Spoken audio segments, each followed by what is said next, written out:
Petco Park, San Diego. Perfect spot for the perfect game. All-American Classic. 51 of the finest high school seniors in North America. Alex Jackson hopes to put the gear on in the big leagues someday. Nick Gordon knows about the show. Father Tom threw nearly 900 games at the highest level. His future at shortstop.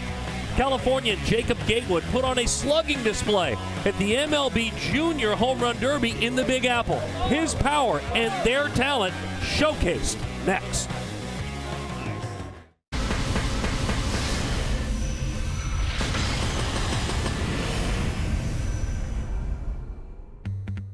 San Diego, California, welcome. And welcome to the 11th edition of the Perfect Game All-American Classic presented by Rawlings. 51 of the finest players in the land as East goes toe-to-toe with West here at Petco Park. Now, what does it all mean? In the first decade of this event, it has dominated the Major League Baseball amateur draft. Names like Posey and Upton and Harper and McCutcheon.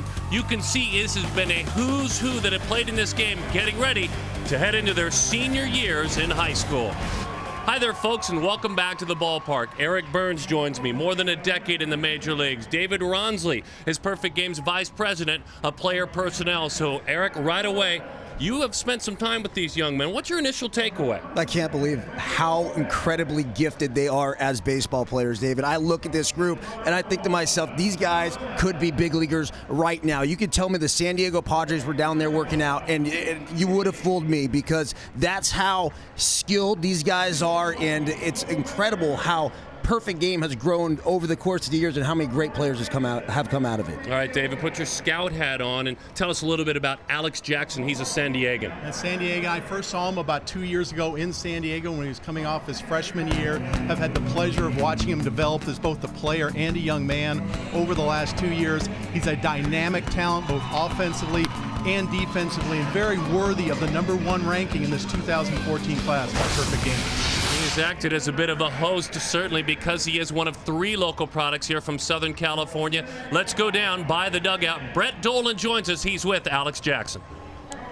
Thank you, Darren. Meet Alex Jackson from Rancho Bernardo High School here in the San Diego area.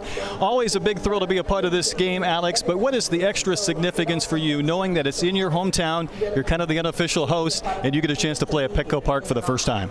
I mean, it's an amazing experience. I mean, I couldn't ask for a better setting to play. I mean, I got all the fans and support, all my family, friends, I mean, everything you can ask for. So it's an honor being able to play here, and I'm looking forward to the game. It's also an honor to be ranked #1 in the draft class for next year by Perfect Game. Comparisons to Bryce Harper with the positions you play and the power you possess, any extra pressure that comes with those expectations? I mean, you know, there's always that pressure, but I mean, when I go about it and I just try to, you know, put it in the back of my head and enjoy my time, you know, playing the game that I love. I mean, I still got a year of high school left. I still got things to look forward to.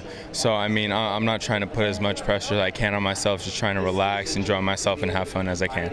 Thanks, Alex. Enjoy your time. Thank you. That's Alex Jackson. Back up to you. Great stuff. Now, you had to deal with some great stuff from Tom Flash Gordon on the mound. You faced him as a hitter in the major leagues. His son, Nick Gordon, is the #1 shortstop prospect in the United States. Your thoughts on Nick? Well, not only did I have a chance to face Tom, but I also had a chance to play with Tom. That's how I know I'm getting a little bit up there in age. So, look, this is the best fielding shortstop defensive player in this class. He is absolutely incredible. He also, by the way, has 94 miles per hour with Dad's Uncle Charlie curveball to go with it. So still a little bit of a question of what he's going to play. David, tell us about Floridian Tuki Toussaint. Well, Tuki Toussaint has a great background. He's originally from Haiti, moved to South Florida as a youngster. Didn't play baseball until 3 or 4 years ago because he was a soccer player, and now one of the top pitchers in the class. Yeah, fun to see his chin-to-knees curveball, as they call it. Eric Burns, David Ronsley, and I'm Brett Dolan down on the field. Certainly glad to have you with us. You'll be saying these names very soon in a Major League ballpark near you, but when we come back, we'll say the names and the lineups. We'll have all the action from San Diego.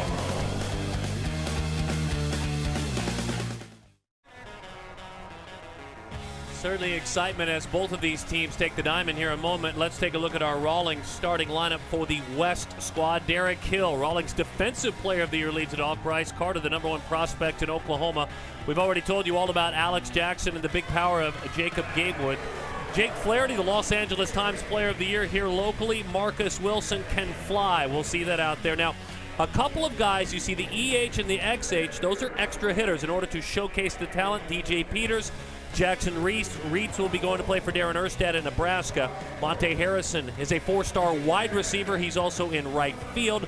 Zach Shannon, the #1 outfielder in the state of Ohio, is the first baseman. He plays on the infield in this case.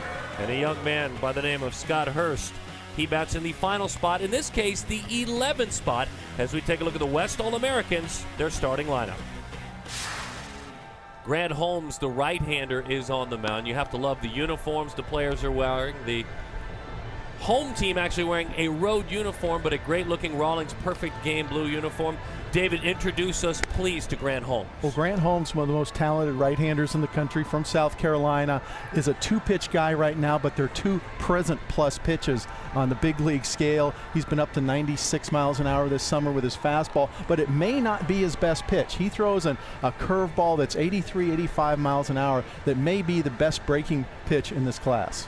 Really just 2 pitches, Eric. When you're this age and you have velocity, you have strength, you have size, really it's about refining just 2 pitches to grow to the next level initially, right? Initially, but eventually these guys are going to need 3 pitches at the big league level unless you're Nolan Ryan. Now, don't get me wrong, Holmes here might be the next Nolan Ryan or Roger Clemens, but you know, typically for a starting pitcher, you're going to see a repertoire of at least 3 pitches, whereas relief pitchers generally get by with 2. He does have a little advice coming from a pro. His brother Colby, who pitched very successfully for South Carolina, has managed to almost walk on into pro ball, if you will. A guy who was not highly regarded in the draft. He pitches for the Braves organization for rookie ball. So exciting. Obviously, you, Eric, coming out of high school, came through a very different situation than when you went to play at UCLA. You spent some time with these young men. Can you imagine how anxious they must be right now? You know what? I was thinking that, Darren, and I was down on the field with them earlier, and it was incredible how relaxed they looked. I was shocked. I was thinking if this was me in this situation, I'd never played in any sort of showcase game or anything like that, not even an area code game. But again, these guys are used to it now. They have a great presence about them. We're underway with strike 1 at 93 miles an hour. He gets it going. Derek Hill leads it off, young man out of Sacramento, California, the #1 ranked outfielder in the state of California. That one at 92, up and in, up under his chin. He's from Elk Grove High School. And the Hill family name, Father Orsino, of course, Mom Katie, but his dad is a scout. Swing and a miss for the Dodgers organization. David, good ride through the zone right there with the fastball from Holmes. Yeah, he gets a lot of life on his pitches in addition to the velocity. Here we take a look at the scouting report on Derek Hill. Line drive hitter, mostly up the middle type contact, but the Rawlings Gold Glove Award winner for this 2014 class as a center fielder. Gets a chase on a fastball away. Yeah, first thing, look, if it's not difficult enough facing the Holmes here throwing 93+ miles per hour with a good curveball to go with it, they're dealing with the shadows right now, hitters are. So it's very tough to pick up the ball. You can see those shadows that Eric is talking about as Bryce Carter gets an opportunity to hit now. Carter out of Oklahoma. He's a catcher. Initially, he will serve as a designated hitter. That lively fastball jumps out of the zone. 1-0 the count. Always said that they should ban 5 o'clock starts and the slider. Didn't get my way for either one of them. That one sails high. 2-0 the count. David, tell us about Carter. Well, Bryce Carter, first of all, the first thing you noticed was up on the screen earlier, a commitment to Stanford. He's an outstanding young man, takes care of his work in the classroom, but one of the more polished hitters in the 2014 class. Swings through that 94-mile-an-hour fastball from Holmes, but he's the kind of guy always making contact, had a home run at the Perfect Game National Showcase, and just really polished with that left-handed bat. Defense playing straight up. There's no scouting reports on these guys. The first breaking ball after all those fastballs. You see the bite on that? I mean, this is what I was talking about. And not that I saw these guys throwing bullpens or anything, but the batting practice. They were taking a major league type of batting practice earlier today. On the ground out to third. Tyquan Forbes out of Mississippi shoots it on across to big Justin Bellinger. The defense now is in action. Let us show you defensively. A huge, huge arm in center field. Michael Geddes Cooley and Smith flank him. We saw Forbes a moment ago. Eric was talking about Nick Gordon coming on the air. Great speed and power for Greg Dykman at second. Bellinger's about 6'7" at first base. And a familiar name, Benito Santiago, the son of the longtime Major League catcher, is behind the plate. Here is Alex Jackson. Jackson a couple of days ago in a warm-up game for this event at the end of a workout put some strain on his ankle going back on a pickoff play, so it'll be interesting to watch him. The next day he was back out ready to go as he hits that one slowly up the line, and we'll do it again now with a foul ball, 1-1. Now, Eric, you saw the curveball there from Holmes. A lot of scouts are calling that a slider because of the velocity. 81 on those two. He's been up to 85 that I've seen him this summer. But in my mind, that's a true curveball. He's coming over that with big two-plane break.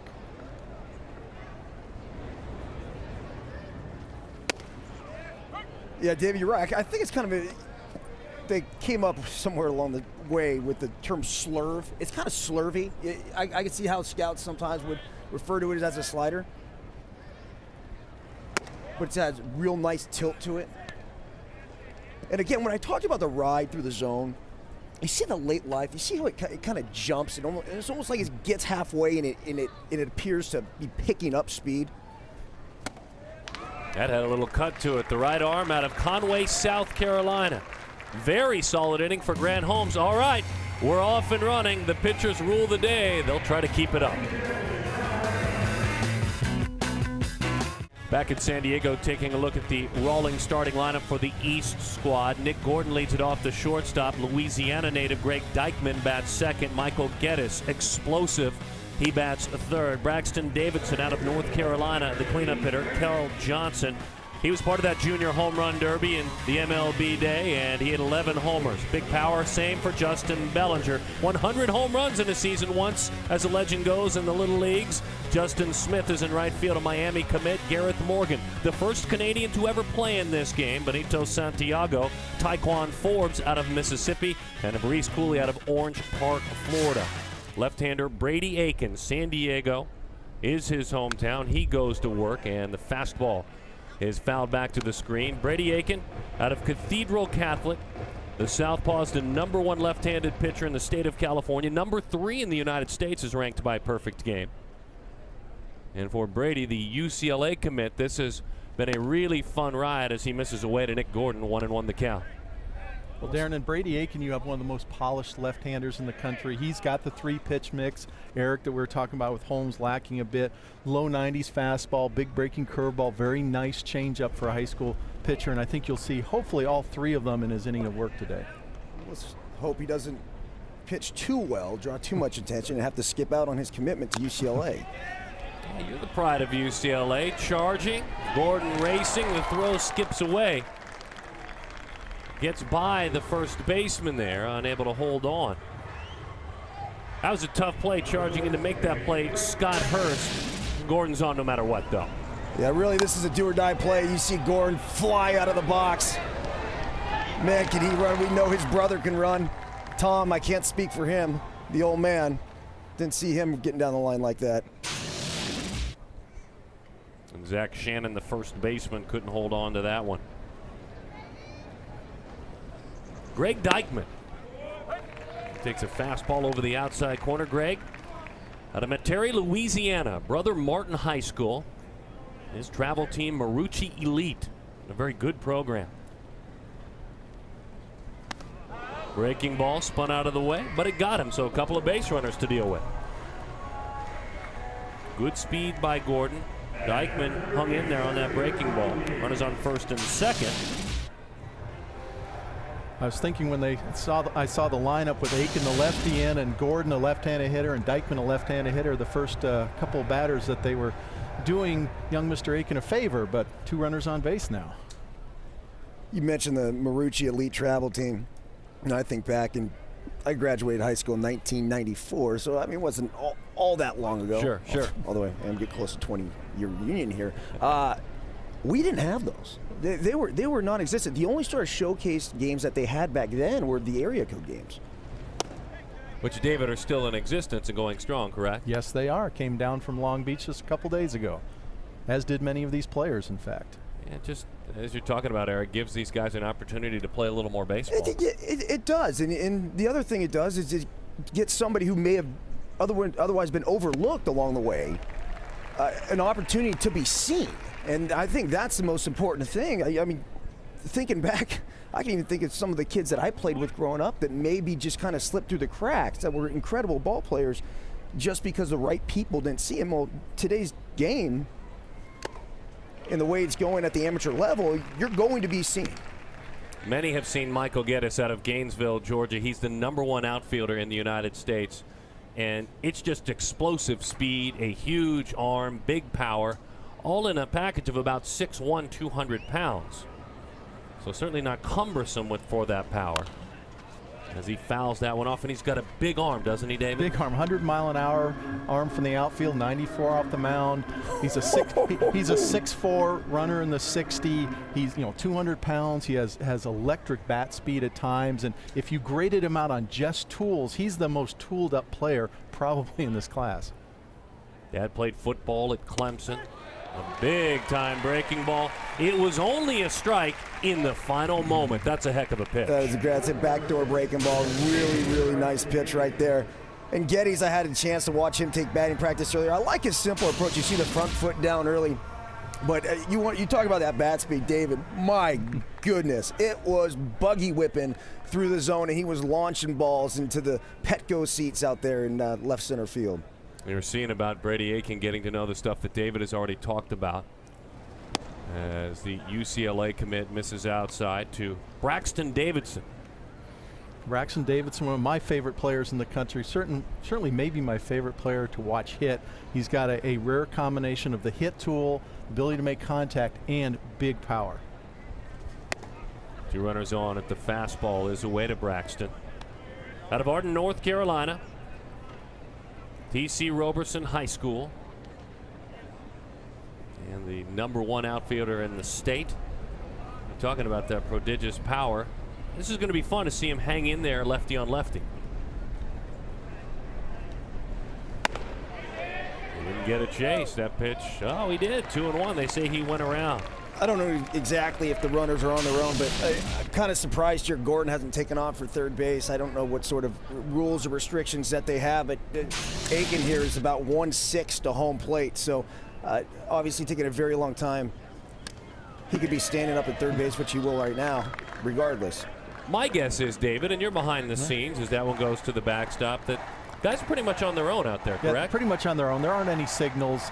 The guys who are fast know they are fast. They are going to be aggressive. It may be taking an inning or two to get in the field of the game, but we'll get to see the catchers throw. We'll see some heads-up daring base running somewhere in these 9 innings. Brady Aiken meeting with Alex Jackson, both prepsters here in San Diego. Jackson, we talked about him earlier, Rancho Bernardo High School. Brady Aiken, Cathedral Catholic. Sean Bouchard's also on the roster from Cathedral Catholic here locally. Kudos to those 3 young men. In advance to this event, they got together, the 3 of them. And Brady and the other 2 led the charge in raising more than $10,000 for pediatric cancer research going to Rady Children's Hospital here in San Diego. So they acted as true hosts as that one is belted, well struck into left field. Marcus Wilson is under it. In front of him comes Derek Hill in left field, essentially making that play. The throw went to third. Both runners move up. It was close with Dykeman, but Gordon scores easily, and the first run is scored by the E squad. Braxton Davidson with an RBI. Look how far he comes over for this ball. And good communication in the outfield too. These young men have not played before, and Marcus Wilson and Derek Hill out there communicating well enough. And Hill was the one who should have made the play. He's going to third base right away. He had the momentum. He certainly came a long way, and I'm glad they communicated well enough because he made that play in left field. That's what we used to call getting Kelly Lee. Remember that reference? Bad News Bears reference. Good one, Bergie. I like that. Yeah. Kel Johnson is the extra hitter. Kel was part of that junior home run derby that Major League Baseball put together on the night of the workout in the home run derby. During commercial breaks, during downtimes, youngsters would come out and get to hit. Well, Kel hit 11 over the boards at Citi Field. I mean, let's remember this, guys. Perfect Game All-American Classic is presented by Rawlings, the #1 brand in baseball, and sponsored in part by Perfect Game, baseball's largest and most respected independent scouting and tournament provider. Welcome back to the All-American Classic. The revolving door will continue every inning, All-Star Game style. Dylan Cease goes to work, the right-hander, and the young man out of Georgia. He is committed to pitch at the University of Georgia out of Milton, Georgia. He's a #1 right-handed pitching prospect in the great state of Georgia. A pitcher that threw 90 miles an hour, make that 97 miles an hour in Minnesota. That's correct, huh, David? Oh, yeah. This might be the hardest throwing pitcher right now in this class, and he's very projectable in that he's 6'1", 180 pounds, long and loose, and you can see him even gaining velocity as he gains weight and matures physically. Yeah, that looked like easy cheese right there. Jacob Gatewood late on that one. Into the seats it goes. Gatewood, the shortstop, out of Clovis, California, Clovis High School. Fresno kid. His father, he has some baseball experience. His dad, Henry, caught for 7 years in the minor leagues for the Dodgers, the Twins, the Cubs organization.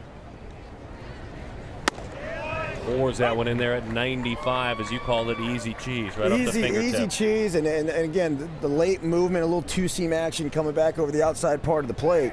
Looks really, really free and easy. Breaking ball spun up there, hanging about a bit. But in the end, the change in velocity was enough, and Gatewood topped it. Athletically off the mound, Cease makes the play, a 1-3 putout. Gatewood is erased. And Cease a shortstop in high school. In addition to pitching, you saw some of the athleticism coming off the mound there. You also saw the curveball, and that's going to be a big challenge for him because right now, unlike Grant Holmes, his curveball isn't quite up there with his fastball yet, and it's something he's going to have to tighten up and get more power to. Jack Flaherty now with an opportunity. Studio City, California. Harvard Westlake High School, where he and his mates went to Dodger Stadium, and they won the CIF, the local Division I title. Fastball paints the outside at 94 miles an hour. And Flaherty did big work, like the man's doing on the mound right now. On the mound in that state title game, he pitched and won a 1-0 game against a local high school from Huntington Beach. You see that? I mean, 73 miles per hour on the breaking ball. We're talking a 20+ mile per hour difference between the fastball and the breaking ball. But I could see, David, how he probably was going to need to work on that a little bit. Yeah, he's going to need to work. He dropped his elbow on that one and didn't release it out front. That had a little better spin and break on it right there, and had better power as a result as well. Interesting comp, David, that you guys came up with because he's big and he's athletic. Talking about Jack Flaherty, the hitter. Scott Rowland. Scott Rowland, yeah. Flaherty plays shortstop now and pitches, but 6'4", 205, but highly athletic, much in the same way that Scott Rowland is. And I can see him over at third base, especially if he gets bigger, having that kind of athleticism that stands out defensively at the hot corner. Had something very kind to say about his mom, Eileen. He said she made all the sacrifices in the world so that I could be here. He's adopted and certainly very proud of his family. Babies that breaking ball up there, misses outside. I guess with an arm like that, you're allowing the breaking ball to be a work in progress. Yeah, if I'm a scout, I'm not too worried about that. I'm looking at the velocity, I'm looking at the motion. It just, everything to me just looks like this kid's, he's going to be something special on the mound. Oh, and that one managed to dive in on his hands. I think a lot of the pitchers here, as their background, Grant Holmes is a third baseman and plays a lot of third base. Brady Aiken's a center fielder. Dylan Cease is a shortstop, and they haven't really specialized into positions yet. And as we look at the radar guns, they're all very interested in this, but they haven't been a full-time pitcher yet, and often haven't had the coaching that can really improve that secondary pitch to the degree that you need in pro ball or even college ball. Flaherty reaches with the walk, so a base runner for Dylan Cease to deal with. They just showed the scouts. Supposedly there's over 250 scouts out there today, and it was fun to watch them during the pregame as they salivated over these guys. Yeah, they've been gathered. You can bump into them in the hotel, and that's several hotels. And you always know they're a scout, too. Marcus Wilson. Coming right up below us. Golly. Burns, he exaggerated. He didn't have it. He called it. At least you communicated with us. I appreciate that. Didn't you hear the clank? I do appreciate having a big league outfielder next to me in the booth here. Oh. Wilson out of Sarah High School, a Los Angeles, California native. And he takes that fastball that races away. Tell us a bit more about him from a scout's perspective, David. Well, Marcus Wilson is just growing into his talent.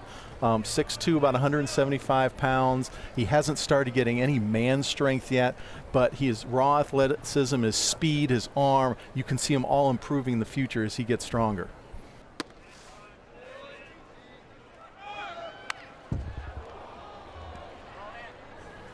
This is one of those guys, very rare combination of speed and power. Consistently every year, chalk him up, 20-plus homers, 50-plus bags. You just don't really see that anymore, Darren Sutton. Wilson's committed, should he play collegiately after this year, Arizona State University. To tell you the truth, another reason I made that comparison with Eric Davis is Eric Davis, one of the most eloquent speakers I have ever come across in my years in baseball, and Marcus Wilson has that same sort of eloquence to him. It's a pass ball, a breaking ball that stayed. And I think Santiago kept waiting for it to drop, and it never did. Yeah, and I think Santiago might be having a little bit of an issue because of the shadows as well. See, I think it starts in the light, it gets in the dark, it comes back in the light a little bit. Well, that's a good shot of what you're talking about. There's a runner in scoring position for Wilson. Rolls it to the right side. Ranging over there is Dykeman. He can't make the play. Clapping his hands as he scores is Flaherty. And just like that, the ball game changes. A passed ball and a miscue on the right side. We are tied at 1 in the 2013 Perfect Game All-American Classic.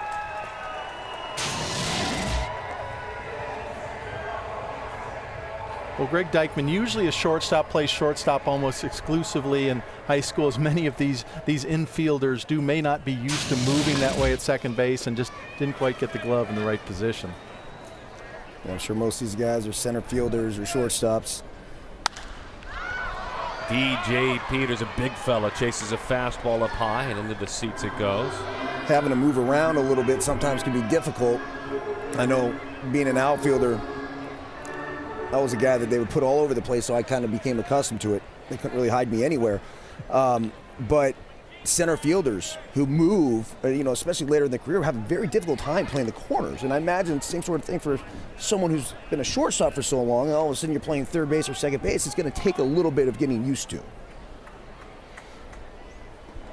But certainly willing to do it to get the opportunity to play. And defensive players like that can't wait for the next one to come to them. Runner goes. It's off the catcher's mitt there of Santiago. And so the scuffles behind home plate continue, though in this case, Wilson with very good speed had a good jump.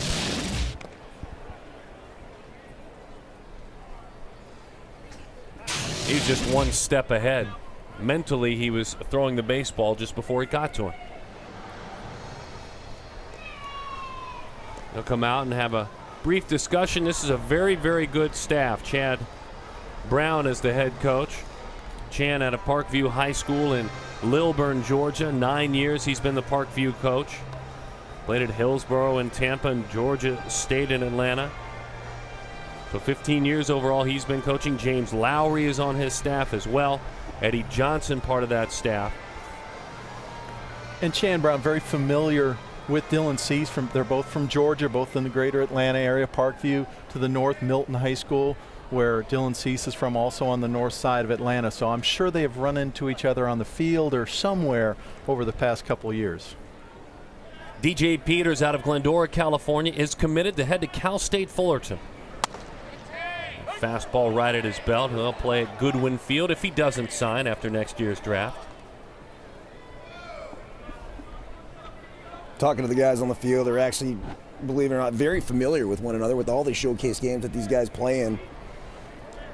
And not only that, they play on travel teams. Darren mentioned the Marucci Elite earlier. There's 4 or 5 players, I believe, here, Marucci Elite. 4 or 5 players from the San Diego Show. A couple players from the East Cobb Braves. So we see fastball above Peter's hands there, right through it. But they've been playing together in tournaments and showcases for 2-3 years, and they know each other, and they know they're going to maybe be future teammates in the big leagues as well. Nebraska native Jackson Reitz goes after the first one and drives it into the gap in right center field. It's down. It will roll all the way to the wall. Wilson will score easily. Reitz into second. He's headed to play at Nebraska next year. I'm sure head coach Darren Erstad loves that approach. Oh, yes, he does. Look at that. Drilling the ball to the opposite field. It was fun to watch. Got a mid-90s fastball out over the plate. You see him just drop the barrel of the bat and shoot that right center field gap. Well, we're allowed to have favorite players here in the booth, I hope. But I happen to live in Omaha, Nebraska, and I've gotten to know Jackson, who's the first Nebraskan ever to play in this Perfect Game All-American Classic. I've got to know he and his mom and dad and family pretty well over the last year or so, and great people, and certainly representing Nebraska well so far. Monte Harrison out of Lee Summit, Missouri, with a runner in scoring position, takes high. Reitz, the family you're talking about, Mom Leslie, Dad Andy, I'm sure very proud of the young man out of Norris High School.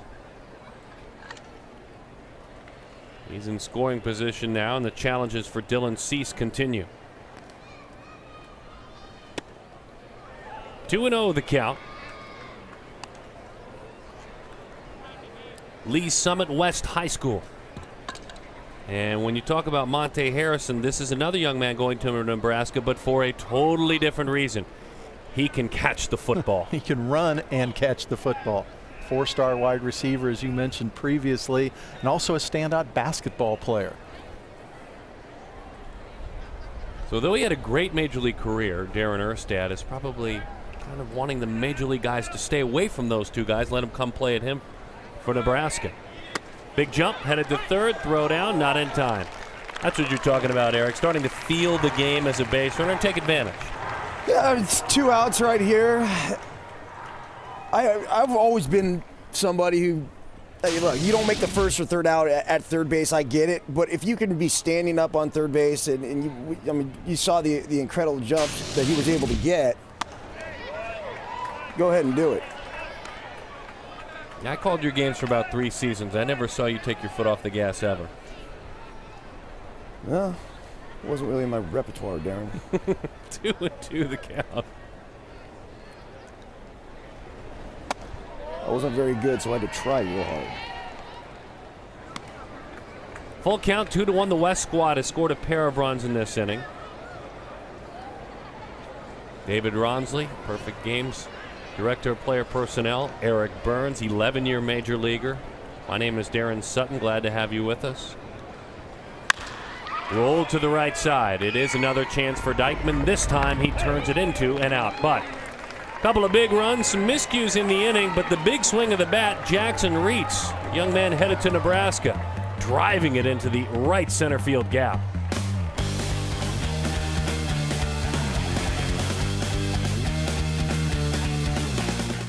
Brady Aiken gives way to a young man from Texas. He is one of the fastest rising prospects in the United States, David Ronsley. His name is Tyler Kolek, and the legend continues to grow. He's out of Shepherd, Texas, spends a lot of time working in his father's business as a ranch hand. Tell us about him as a pitcher. Well, Tyler Kolek missed most of the spring baseball season with a non-baseball injury to his arm, broken arm.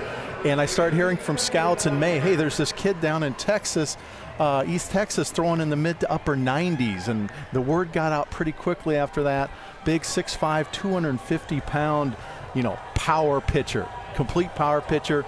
I've seen him up to 97 and a big breaking curveball. And Eric, you'll appreciate the curveball when we talk about a slurve. It's at 77 to 81 miles an hour with that big depth that we saw earlier from Grant Holmes. 6'5", 250. Wow. Mom Brenda, Dad James, Dad the manager of a 10,000-acre cattle ranch. I love this story already. Justin Bellinger digs in. You want to make it better. Here's the biggest man on the other squad, and Justin Bellinger, as he fouls that one back to the screen. 6'6", 240 pounds in the batter's box out of Needham, Massachusetts. I was on the field today with these guys, and I'm not kidding you. I thought to myself, how did I ever play in the big leagues? It may be the first time Kyler Kolek's ever faced somebody bigger than him, though. These guys are gigantic.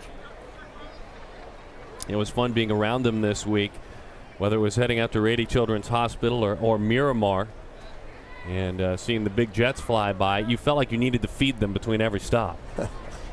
0-2, the fastball 97 with life, down and away. 97 running away. And what is it about Texas where he could be from Pennsylvania or California? Nah. No. He's going to be from Texas. Of course he is. Fastball inside corner, 96 miles an hour. The slugger from Massachusetts goes down. We've heard a lot about him. We certainly know the big young man has a high ceiling. Allow us to introduce you to the man on the mound. Tyler Kolek, Shepherd, Texas, right-handed pitcher. We live on a 10,000-acre ranch, and we go fishing a lot, go hunting during hunting season. I have to warm up the same for every single game. Justin Smith took the first breaking ball that he's thrown. It dove low, sharply dove out of the zone. Justin out of St. John's, Florida, a Miami commit. Bartram Trail High School, where he's a basketball player too. He plays for the Marucci Elite Travel Squad in the summertime. Well, I say summertime, David. To be proper, I should say the fall, too, because the World Wood Bat Association National Championship in Jupiter is played in October, so they stay with their quote-unquote summer teams through the fall, right? Yeah, they stay with their teams if they're not playing football, of course, and many of these young athletes are playing football. But yeah, the season really culminates in Jupiter the last week of October with the WWA World Championships, and it's the scouting event really in all of baseball. And Eric, if you think 250 scouts here is a big deal in Jupiter, and Darren saw it last year for the first time, there's about 800 scouts there for 5 days. And they all have golf carts. I didn't realize 800 scouts existed. They all have golf carts. It looks like the 5 freeway on a Friday afternoon. 2-1 the count on Justin Smith. And we'll occasionally, folks, reference Minneapolis. Player A did this in Minneapolis, did that in Minneapolis. Minneapolis is the national showcase, and that's 300 invited players. Scouts certainly flock to the Metrodome, the former home of the Minnesota Twins, and it truly is a showcase. The 60 is run. Players throw from the outfield. Pitchers are clocked from the mound. They throw across the infield. Then they play exhibition games against one another as they're divided into teams. So we will reference that upon occasion. David, how much does that showcase play into selecting the 51 players in this game? It plays a very significant role. It certainly isn't the only part of the process. As I've mentioned, I saw Alex Jackson play 2 years ago, and you build up the body of evaluations on each of these players. Some players get better, just before, the national showcase during their junior seasons, but it is a very important part of the whole evaluation process. Good speed up the line, fine effort charging by Flaherty, but unable to turn it into an out as he shot it on a cross. Let's take a look defensively, and this defense will move around over the next couple of innings, but for now it's Wilson Hill and Monte Harrison. We saw the effort there by Flaherty. Gatewood is the shortstop, Hurst is at second base, Shannon at first, and Alex Jackson does the catching. Aiken has now been replaced by the big fella Tyler Kolek on the mound. Aiken through last inning. And here is Gareth Morgan. Gareth, the first Canadian-born player to ever take part. This is the 11th edition of the Perfect Game All-American Classic. And this is a very important event for Gareth Morgan. The scouts really haven't got a good look at him this summer. He had a little minor knee injury at the start of the summer, held him out of the national showcase. But he's been a legend in Canadian youth baseball for years and a very well-known player. But scouts need to get that firm look at him in this year cycle leading up to the 2014 draft. Just another big fella, 6'4", 215. And if you'd seen him during batting practice, he was hitting that second deck in left center field during batting practice. 1-2 the count from Kolek. Yeah, these guys were making this ballpark very, very small. The other thing is, they're all swinging wood bats. That's one thing we haven't really talked about yet. But during their high school season, obviously, they're swinging aluminum. Here's another tough fastball, a called strike over the outside corner. Hang with them. Real good pitch from Kolick here. Nothing he can really do. At that point, you just say good pitch and walk back to the dugout, and I'll try to get you next time.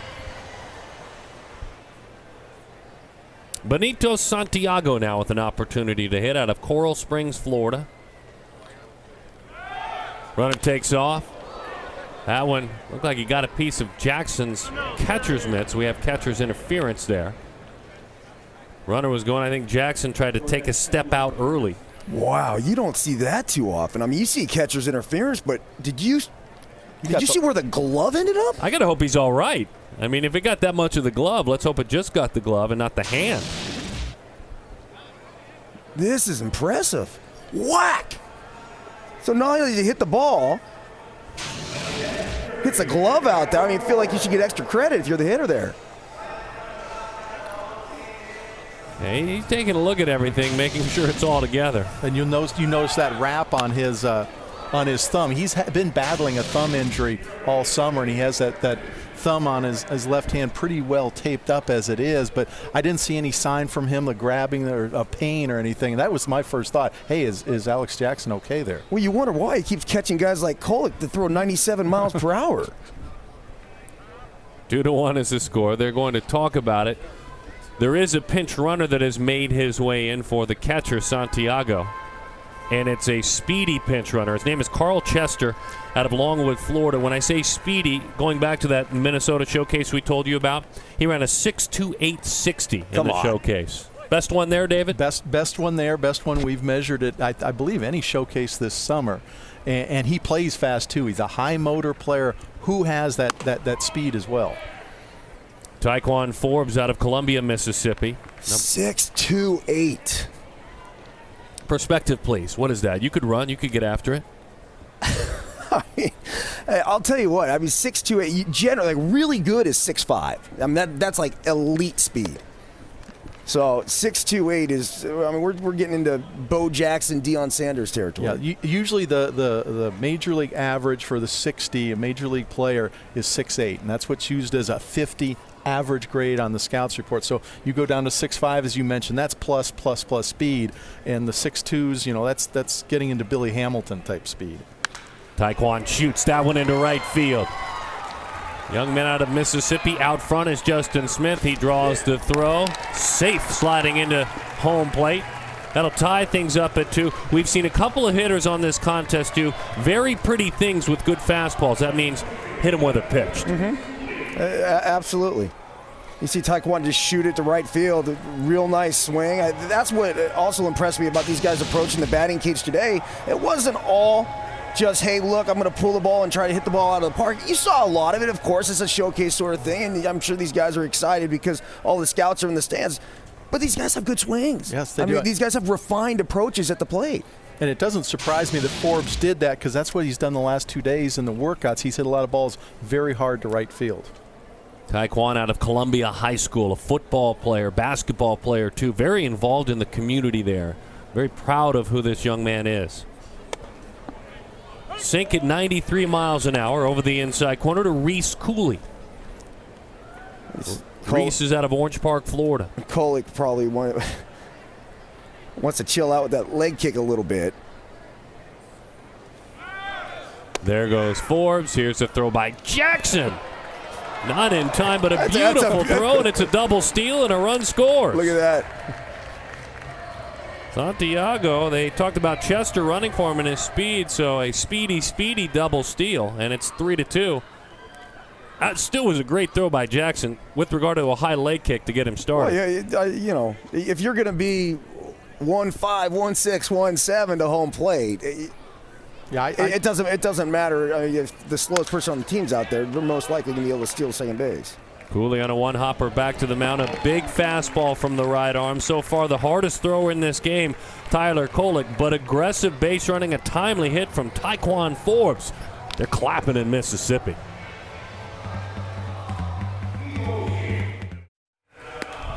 One of the great parts about this game is over the last decade plus, more than $800,000 have benefited Rady Children's Hospital in their constant effort to defeat pediatric cancer. It's the largest pediatric hospital in the state of California, and these young men, they touch lives, but you know what? Along with Honorary Chairman Trevor Hoffman, their lives were touched as well. Rady Children's Hospital, a big part of this game locally, as a trio pitched in to raise more than $10,000, with more on one of those men in that trio, a man we've already seen pitch, Brett Dolan, down in the dugout. Brett, take it away. Thank you, Darren. Brady Aiken joins us, Sean Bouchard, Alex Jackson, the trio of players that raise money for Rady's Children's Hospital. Brady, tell me about why this was important to you and your friends, and what you guys did to raise money for the Children's Hospital. Well, it was really important to us because we know that Rady Children's Hospital has been working really hard over the past, a while actually, trying to stop cancer and stuff. And so we got together, me, Sean, and Alex, and we did a fundraiser to see who can raise the most amount of money for Rady Children's Hospital. And when we went there, we got to see what it all went to, and so it was really cool because we know that there's a lot of patients out there with cancer, and our money went exactly to the Cancer Foundation there, so it was really cool. The goal was $10,000. Tell us where you finished up. We finished at 12,000, I think we're at 12,900 right now, so we exceeded the goal, and we actually got to go out to dinner because we made a bet that if we got over 10,000 then we could all go out to dinner, so it was cool. All right, final thought. Any anxiety being on the Petco Park mound starting the game tonight? Yeah, a little nervous, but it was fun going out there, pitching in front of the hometown, and getting to do what I love most, so it was cool. Darren, Brady Aiken, one of the many outstanding young people, in addition to ball players, as part of this event. Well done, Brett, and congratulations to that trio. While they were talking, Zach Shannon, the man out of Cincinnati, Ohio, with a pop-up, kind of a funky swing pop-up. A heck of a play by Nick Gordon, who's moved from short to second. I was just worried about the impending collision between little 165-pound Nick Gordon and Justin Bellinger at first base. Swings right over the top of that one. Here it is. Yeah, this is great. He's coming in. You're right. Bellinger. I mean, if I'm Gordon, that's probably not the battle I want to pick. That's not a ball you're really calling either in the infield. That kind of, trajectory off the bat.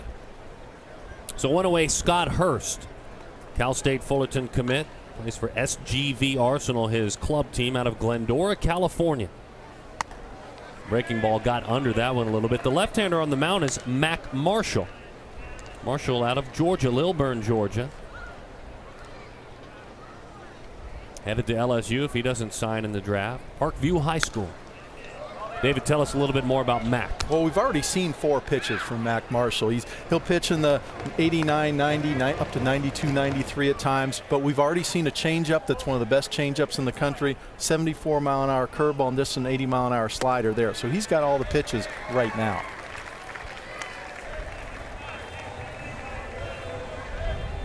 That's some of the stuff that David is talking about with regard to his scouting report. What pitcher isn't trying to develop or better their changeup? Yeah, every pitcher's trying to do that. And it's the lefties that seem to have the advantage working the off-speed pitches early. Just over the course since that scouting report is written, I've seen more Marshall, and that changeup is really coming quickly. Ball got away from Bellinger, so another runner in scoring position in a 3-2 game. Looked like a nice little step-off move. And I think Bellinger might have a little difficult time seeing this one, as he didn't move off the bag at all. There's the sun setting out in left field, which is essentially getting right in the eyes of Bellinger. You're exactly right on that one, Burns. It's funny when you talk about the shadows, they get tough, but then what sun is left gets tough. Especially when it's peeking through concourses and cracks and reflections, and I think that's exactly what happened. Derek Hill struck out back in the first inning. Runner heading to third, throw a little bit high, popping down with the tag. The man who drove in a run a moment ago, Tyquan Forbes. And you see how quickly he delivers the ball to home plate. I mean, that alone is going to shut down the running. That's what a lot of these guys, and Marshall's just fantastic getting the ball there. I didn't have the stopwatch out on that one, but I have to imagine probably 1-2, 1-3. You're not going to steal third base against somebody who's delivering the ball to home plate. as pitchers figure it out as they get going. Right now, it's all about velocity. They want to show the scouts and everything else, but when it comes to winning baseball games, controlling the run game is huge. And they're going to need to have to learn how to do that. And Marshall's obviously ahead of the curve here. Yeah, I should mention that Marshall's coach in high school, Chan Brown, is also the head coach of the East team here. So obviously he gets very high quality coaching back in Georgia.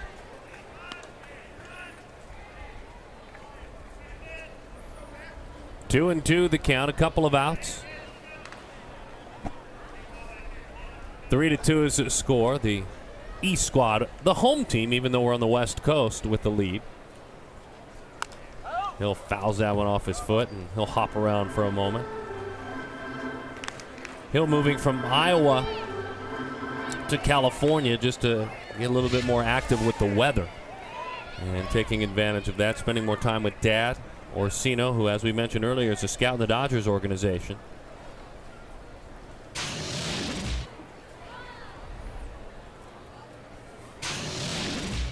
Didn't feel good. Little number right off the end of the bat. Well, if that's a developing changeup, that's a pretty good one. Yes, that's a very Are you good kidding me? Nice pitch. There's that sunlight. The view Bellinger had over there at first base.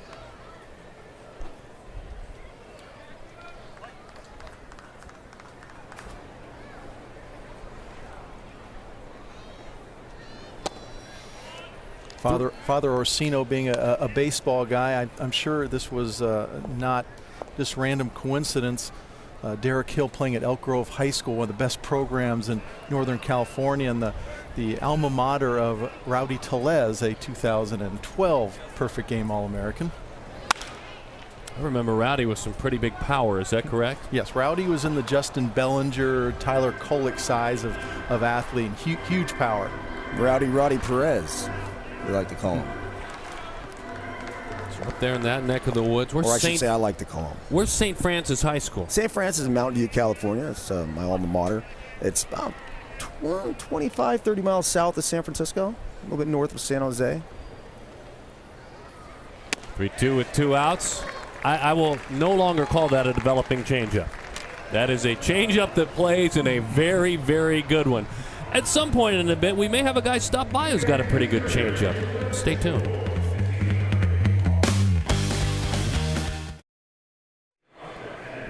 The history of this game certainly very respected. And you talk about this year's draft, 41 of the perfect game All-American participants signing with the teams that picked them, and a very lucrative package that went to those players on average. And of course the total excludes 4 players whose bonuses have not yet been revealed. Very special tie-in. That's why more than 200 scouts are in attendance. Perfect Game All-American Classic presented by Rawlings as we roll on to the bottom half of the 3rd inning. First of all, behind the plate, Jackson Reitz. We've seen him active, driving a ball into right center field, a double and an RBI. And so Nebraska behind the plate, Hawaii on the mound. Out of Hilo, Hawaii, Cody Medeiros, the left-hander, and certainly excited to see a young man from Canada and a young man from the islands to come and play in the All-American Classic, as he faces Nick Gordon with a fastball in. Gordon singled and scored back in the 1st inning. Yikes, David, that looks like some funky stuff. Wait till you see the breaking ball. That's all I have to say is wait till you see Cody Medeiros' breaking ball. And be glad you're not a left-hander standing in that batter's box. There it is. Yeah, Cody Medeiros has a very interesting background that he came to the National Showcase in June, and we'd never seen him before. It was a recommendation from some people we trust, and he was the first pitcher to take the mound in Minneapolis, and his first pitch, I think, was 93 or 94, and we're like, whoa, who is this on the mound? And then we found out his curveball's better than his fastball. An immensely talented young man who gets serious life on his fastball. Real deceptive. And you could see it's almost like he kind of hides the ball, and it almost shoots out of his ear. As a hitter, that makes it very difficult to pick up the ball. And when it's 92, 94 with life, it makes it very difficult to hit even if you know it's coming. Greg Dykman was hit by a pitch, hit by a breaking ball after the strikeout of Gordon. Dykman gets the task of facing Medeiros. As we mentioned, that last one, 94 with sink. We just saw the breaking ball again. It looked like a wiffle ball. And scouts always love it when there's a premium prospect from Hawaii because that. Told you, Eric. What is that? That pitch should be illegal. Are you kidding me? And then 93 miles an hour to follow it up. When I get back to MLB Network, I'm going to do a breakdown on that pitch that we just saw. I'm gonna put together all our research guys and pull out the angles and everything and figure out how far exactly that pitch broke. And I've got to think, David, that pitch alone set up the other two fastballs that followed it. Yeah, and you see it's just not 92, 94, though. It's as Eric said, there's deception. And look at the late life on Cody Medeiros' pitches. And look quickly, he's thrown 7 pitches and has 2 outs already. Into the dirt it goes, and Michael Geddes struck out looking back in the first inning. They're excited, by the way, on the island. Very excited. Waiakea High School, they've done features on the local news there. His team won the state title. They keep an eye on Colton Wong, who's a Cardinals prospect. That one off the catcher's mitt of Reitz. Colton Wong is in AAA. Memphis hitting over 300. He's out of Waiakea High School as well. But just a handful of professional players from Hawaii, and this young man they're very proud of on the mound. Well, they love their baseball in Hawaii. University of Hawaii for a long time has had a very successful baseball program. It's incredible the attendance that they get. I know when I was at UCLA, we used to travel there every single year, and I always looked forward to that trip, probably more than any other trip that we made, because we were going to have a ton of people in the stands and every game televised on TV. The talented Geddes puts it on the ground, and a very special inning for Cody Medeiros. Somewhere high fives all around the islands as those are in the dugout. Trevor Hoffman joins us. Glad to have you here. Trevor Hoffman, Eric Burns, Darren Sutton. You have over the last couple of years been the honorary chairman, but you're kind of more of a big brother to these guys and a father a little bit because you have guys not too far away. For you, it's been a lot of advice offering, hasn't it?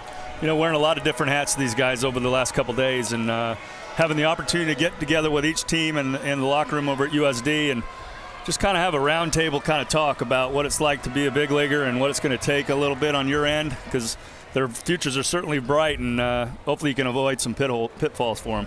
Baseball's dramatically changed. Eric was talking about when he played, and now as your sons get older, heading to 16 years old, baseball may be in their future. It's a different landscape as a player now, isn't it? It's very competitive, and the talent level is going up and up. They keep pushing the envelope in that regard, and so you know what? It's important to keep it in perspective, too, that these guys, as bright as their futures are, they're still children. They're still young adolescents, and there's a lot of learning left to be done. I was just telling some of the kids today, Trevor, about a ball that I hit. It was actually off of you. That I thought I had just won the game. And it was out to left center field. And here comes Mike Cameron out of nowhere and hauls it in. And when I first got to Petco today, I looked out to left center field and I thought to myself, if only they had moved the fences in 2007 or 2000, whenever it was, that I'd hit that ball. Anyhow. I'm glad they didn't. I'm glad they hadn't had a move in, because you're right. It would have been in the bullpen as it sits today, as I'm sure a few left-handed hitters that won't come back through Petco have enjoyed looking at the jack deck as well. Kobe Johnson is on the mound out of Holiday, Florida, the right-hander. The number 2 right-handed pitching prospect in the state of Florida, J.W. Mitchell High School. And he threw 90 to 93 at a showcase in East Cobb at a tournament, as that fastball is strike 3 over the outside corner. Bryce Carter goes down on strikes and gives way to local San Diego prospect Alex Jackson. Here is the scouting report. What have you seen with these arms to this point, Mr. Hoffman? You know, pretty free and easy, to be very honest with you. I don't think anybody's really looked like they're laboring by any means at touching the low 90s and having command in the zone. I just see a lot of fluidity through their mechanics. Fastball at 90 miles an hour. Alex fouls it off. These guys' talent level, I mean, I don't know why you should be surprised. These are the best players in the country, and they're going into their senior year. I did not expect them to be this developed, though. Pretty polished, aren't they? Wow. And you know what's the great thing about this game is they're actually getting to put their talents against equal talent. I mean, so often these kids are coming from their hometowns where they're just literally dominating their talent around them. And so now they get a chance to be on an even playing field to an extent. And so it translates for a better eye for our scouts and all the different people taking a look at them in the stands now. Very good 12-6 breaking ball there to Alex Jackson. And fun to see Kobe Johnson showcase that one, and another one dives low and away. Some still working on their secondary pitches, and some, as Eric has talked about a lot, are center fielders and shortstops that are learning how to work on the mound because they have great arms. It's a lot of these kids probably wouldn't get to their second or third pitch in these type of situations. And again, going back to not to belabor a point, but back to their hometowns, they're dominating so many people. They're probably throwing their breaking balls in between innings so the scouts can see what it looks like, because they don't need to go do it during their regular season. 2-2 the count.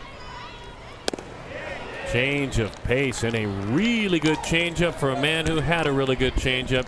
You have to tell us about that pitch. Hey, you know what you're looking for right there is just some good arm speed. You want it to make it look like a fastball and let the grip do what it wants. Just diving down into a right-handed thrower. You don't see that too much where they're comfortable to throw that pitch, but he committed to the pitch and threw it the way it should be thrown. How were you able to get it done with for all those years? I mean, I would go up there and look changeup, and I would still be out in front of it against you. It didn't matter what I did as a hitter. You were still able to, and then it seemed like also, and I might be wrong on this, but you would throw different changeups. It wasn't just the same changeup over and over where I'd be able to sit back and try to figure it out or time it up. The beauty of it was that I tried to keep it simple, and I thought fastball even when it was a changeup, and allowed that grip to ultimately take over whatever direction the ball wanted to go. And so sometimes I would get different looks out of it, but more often than not, I think the fact that I was able to keep it simple allowed the pitch to work. Trevor Hoffman, honorary chairman and future Hall of Famer, thanks for joining us. Thanks for having me, guys. Appreciate it. Good to see you, man. Good to see you. Welcome back to the Perfect Game All-American Classic. It's presented by Rawlings. Eric Burns, David Ronsley down in the dugout. Brett Dolan. My name is Darren Sutton here in beautiful San Diego, California. Glad to have you with us. Out of Ankeny, Iowa, Keaton McKinney, the left-hander, 6'5", 220. We saw a very good changeup.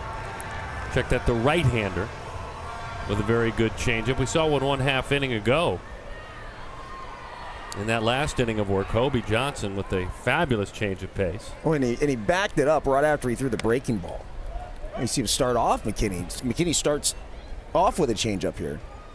Yeah, I almost wanted to say, Trevor, you should stay on the air for another inning, because the pitcher that I consider to have the best changeup in this class is coming on the mound, and there's another one. Wow.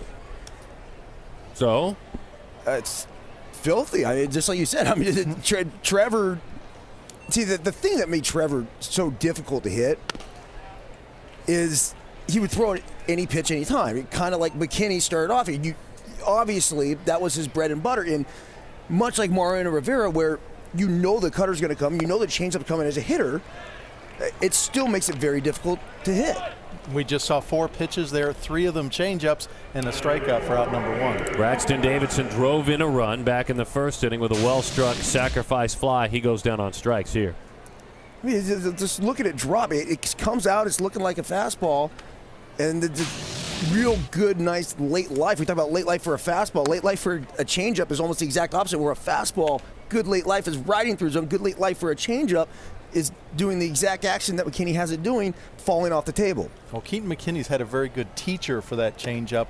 Jeremy Hellickson, former All-American, Sure. of course, now Tampa starter, but also an Iowa native, and I'm told they worked together during the offseason, and that's where McKinney picked up that changeup. 2-0 the count on Kel Johnson out of Palmetto, Georgia. Kel, a homeschooled student, competes for the East Cobb Braves, also runs with the prep team cross country, so a big kid but in great shape if he's running cross country. The number 2 outfield prospect in the state of Georgia. It's a man after my heart right there. Good change of pace. He's not quite Iron Man like you. Well, let's give him a little bit of time. Play 15 years in the big leagues, and next thing you know, he can join me. That one is outside. Just find new ways to stay in shape, right? Yeah, you just do it so you can eat a lot. That's the only reason you do it. I don't know exactly how or why I got into it, but I love it. Definitely a way to keep that kind of competitive edge that I got so accustomed to through the course of all the years of playing baseball. Kel Johnson draws the walk. He is on. Fun to watch McKinney. Again, we have seen big arms already. Tyler Kolek has shown us a big arm. Medeiros from Hawaii has shown a big arm, the left-hander, but we're starting to see some more specialty pitches too. Slugger Justin Bellinger. Sinking fastball, 0-1 the count. Out of Needham, Mass, his dad played college football at Northeastern. His mom was a competitive runner at Northeastern as well. There's that changeup, 0-2 the count on Bellinger. He's 6'6", and you see him crouch down a little bit. I wouldn't be shocked if a little bit later on you'll see wherever he goes to college, or if he ends up signing, they'll probably get him a little more upright. Let him take advantage of the leverage that he has. Yeah, and that's something I've commented frequently actually about in scouting reports, something that he's comfortable with now, but he can handle the quality pitching that he sees on a regular basis with that. But as the pitching gets better, I think he is going to have to straighten up a bit, whether that's at Vanderbilt where he's committed or in professional baseball. Well, good for him. He's crushing it in the classroom if he's a Vanderbilt commit. Taking care of his grades up at St. Sebastian School, two-time honor roll member. Justin Smith singled and scored back in the second inning. And something that McKinney has also done that makes the changeup all the much more effective. 3 batters so far, 3 first pitch strikes, and it just sets him up to be able to do whatever he wants with that changeup.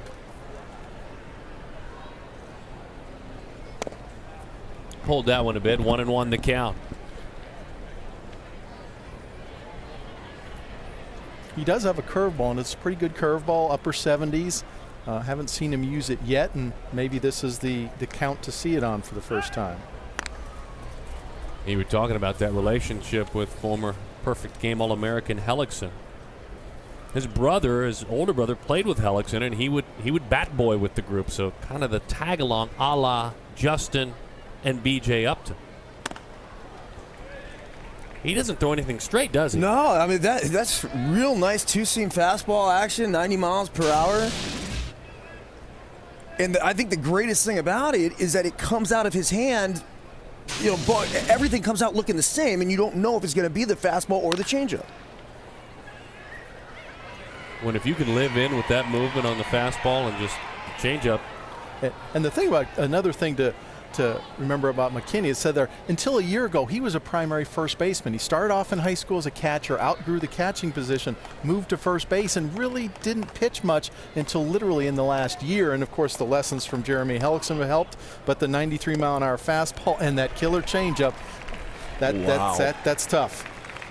Trevor Hoffman would be proud. Burying fastballs in, throwing changeups, tantalizing changeups away. Try staying back on these pitches, and it's very tough for these guys to do it. Come on, guys, stay back if you can. Too tough, 3-2.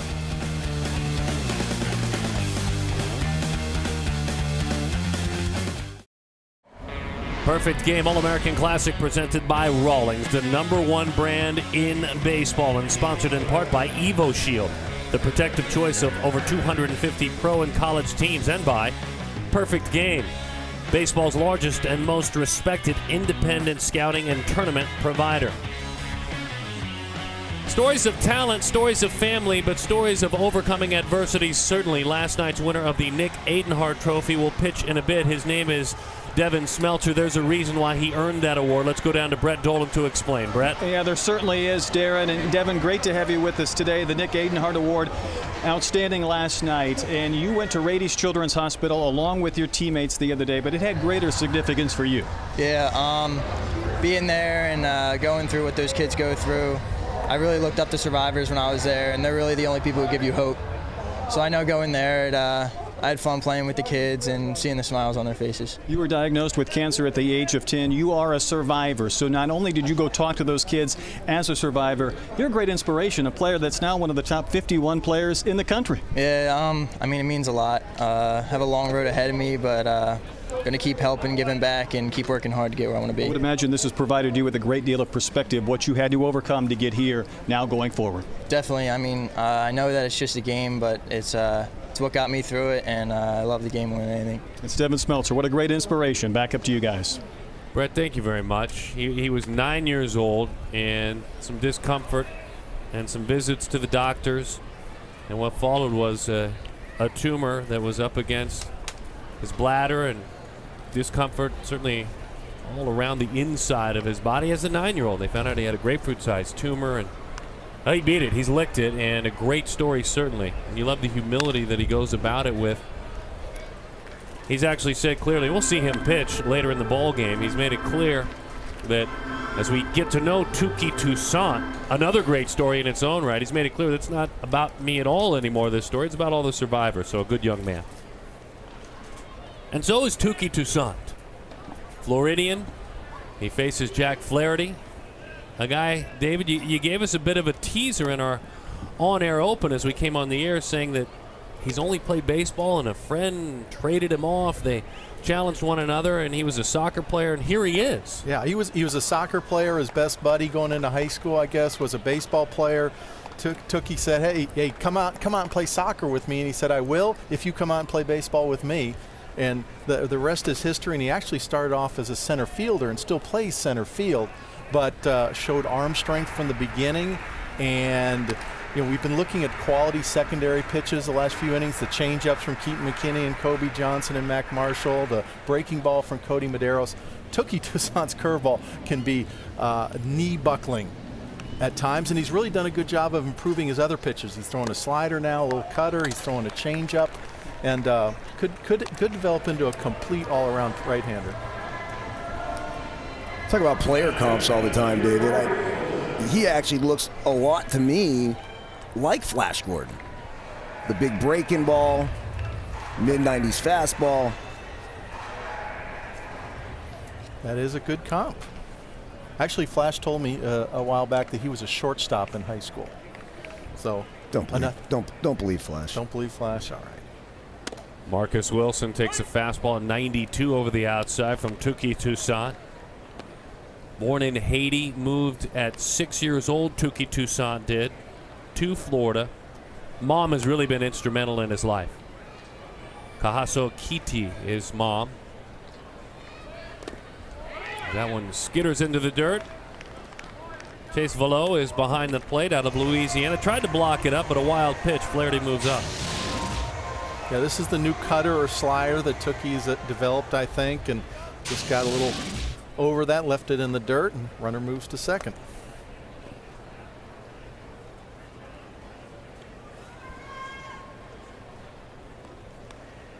Touki gained legend last October. Runner heading to third, and that one sails to the backstop.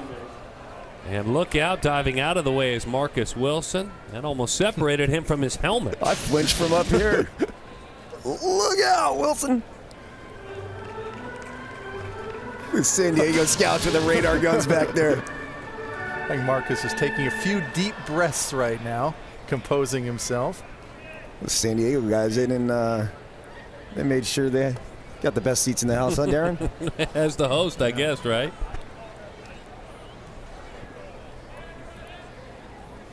As we've seen so far, the major challenge that Touki has right now to moving to the next level is the command, and especially the command of the fastball. Ironically enough, he can get wild at times, but he's very athletic, and I think with coaching at the next level, do a few things with the delivery. I think keeping him back over the rubber longer. If you watch his delivery, he gets out front really quickly and really drifts through his balance point, and that creates some inconsistency with his release point. But the quality of the pitches and the arms his arm is undeniable. Well, the incredible thing is that you don't just pick up baseball. It's not one of those sports that you could just go ahead and say, hey, I'm going to jump into this thing. Generally, you start playing baseball when you're 6, 7, 8 years old, and you continue to play it year in and year out, and you develop as a player. I mean, we're talking about a guy that, Darren, I saw the thing that you did with him on the big board that you guys did in Minneapolis. He hadn't picked up a baseball. He hadn't so much as picked up a baseball as 4 years ago. Right. What's the first time? He had never played the sport, and all of a sudden he figures out, hey, I might be pretty good at this and make a lot of money. And this, David, is one of those times I think, and Eric ran into a lot of cool customers down there that were accustomed to this kind of pressure. This may be one of those guys, because of what Eric's talking about, that may be succumbing to a little bit of his nerves here, trying to do a little bit too much. Yeah, and he has been on the big stage before. You mentioned last October in Jupiter, he pitched through 6 innings against the highest level of competition with hundreds of scouts while he struck out 18 hitters in 6 innings in Jupiter, the pinnacle of the scouting world. And so he's been on the big stage before. I will argue there wasn't even one deck that day, though. There are, what, 4 decks in this ballpark? That would be an And there's skyscrapers all around. I just think it's a different feeling. He was incredible that day as Sandy came through Florida with the rains falling. I was there as well. I just think this is a different feel. Right or wrong? No, I think you're right, and you hear about it all the time. And it's the transition from the minor leagues to the big leagues. Hey, add that 3rd and 4th deck and see how the player's going to react. I think eventually with enough opportunity, you'll get what you would expect to get even at the minor league level. And I feel like it would translate to the big league level. People talk about 4A players all the time. I don't buy into that. I feel like they're generally guys that either didn't get the opportunity at the major league level, or when they did get the opportunity, they didn't take advantage of it. And it was just bad timing or bad luck on their part. Runners on 1st and 3rd, nobody out.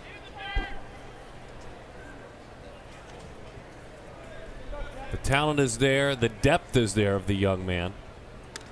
There's that breaking ball, and down he goes. Shoulder to knees, his coach describes his curveball. I mean, look at this. I mean, Peters, this is a ball. I'm trying to explain to the people at home the hitter's perspective here. This thing starts over your head. So immediately you think to yourself, I'm not interested in that. I'm going to take that pitch. And then it drops all the way down in the strike zone. There it is again. And the difference, before we saw Dylan Cease early, who's still developing his breaking ball, and he was throwing it 73, 75 miles an hour, but it was soft. He was casting it. Toussaint's curveball stands out because it is also soft, but it is so big and has such a spin rate to it that it's a completely different pitch, even though the 2 pitchers are throwing at the same velocities. Jackson Reitz had a stolen base. As a matter of fact, the West squad is 2 of 3 in stolen bases. He also doubled in a run back in the 2nd inning.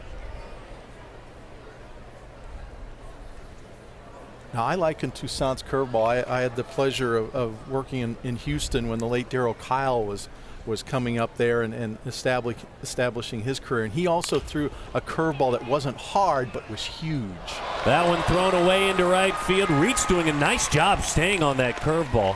Hitting it firm out to Chavis at 3rd base, but Chavis firing it across, trying to get a couple of quick outs, unable to get any, unfortunately. Runners on 1st and 3rd. We are tied at 3. Yeah, I'm with you. I mean, you see Reitz right here. We saw him drill a ball into the opposite field gap and then stays on that curveball and smokes it right to the 3rd baseman. Unfortunately, decided the right fielder should get the ball. So credit an RBI there. Runners on 1st and 3rd. Dykman tried to go back and get that baseball, the 2nd baseman. Changeup, and he misses outside with it. Monte Harrison. Monte grounded out back in the 2nd inning. Yeah, is that a changeup, David? Is that the little slider thing you said he was trying to work on? It's something. It dives. The one before dove straight down, or maybe with a little cut. That had the sink on it. I'm not really sure what it is. And in fact, I think I put in a scouting report, I put slider/change in parentheses because I hadn't determined exactly what it was yet. It's going to be a good pitch for him, and he's just really started throwing it in the last year.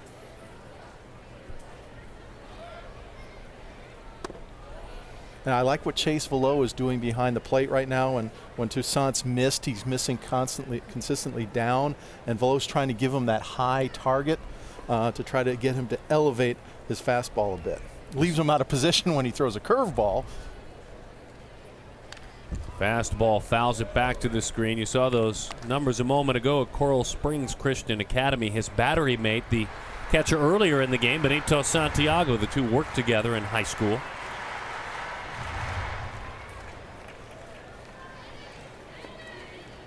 We talked about the depth of Tookie and the amount of credit he gives his mom. There's a great quote about his mom as that one is fouled off. And I think any parent would be proud to have their kids say it. A lot of times working alone with Tookie. She's indestructible, my mom. Is there any higher compliment from a young athlete? No. It makes you proud to see him on this stage for his mom's sake as well. I got to believe all the parents have got to be so proud to have their kids in this position. And breaking ball gets away. He's got the stuff, but that one grabbed the dirt. There's no denying the break on that pitch. It is ball 4, and a run scores on the wild pitch. He continues to fight his way through this inning a little bit. As I said, Chase Velo is a little disadvantaged there. He's setting up high to try to elevate the fastballs, but if he starts low, he's tipping the pitch for everybody, and was out of position to try to block that curveball. So 4-3 is the score. Here's Zach Shannon. Shannon popped up to the second baseman back in the 3rd inning. 0-1 the count. That pop up to the second base was a heck of a play by Nick Gordon. Is that our defensive play of the game thus far, or you like Derek Hill making the catch in left field? Ooh, good call. They're voting on it in the truck, I think, at this point. There's that lively fastball. No balls and 2 strikes to count on Shannon. Toussaint, he's a real interesting case to me. I look at him and man, David, I feel like you're right. I mean, he just picked up this ball 4 years ago, and he's got great stuff. He's just learning how to pitch. Yeah, and also off the field, you got to know him off the field. He is one of the most lively, happy, smiling, life of the room type individuals you ever see. Just a great young man. When asked to list his heroes, and only young people will understand the second one who are into R&B music, he said 2 people. Jackie Robinson and Kendrick Lamar, who's a very popular R&B artist, who's very expressive in his lyrics as well. So there's a lot of depth, and there's a heck of a curveball there, too. I don't think that's 3 outs yet, is it? He wanted it to be, but that curveball and a stolen base, by the way, with the runner moving to 3rd, is strike 3.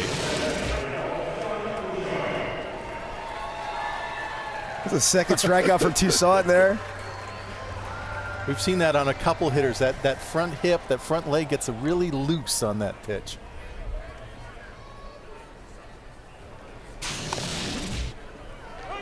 Welcome to the contest. Local product, Sean Bouchard, San Diego, California, Cathedral Catholic High School, where he plays basketball as well.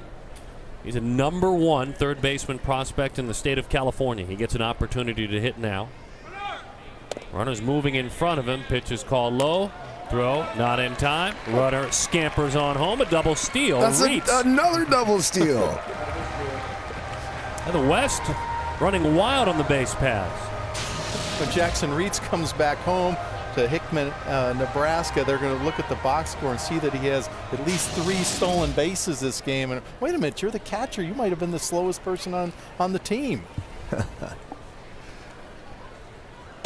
Bouchard takes a fastball that stays below the knees. He's committed to play at UCLA. Like to hear that, Darren? I figured you would. UCLA, the reigning national champions in college baseball.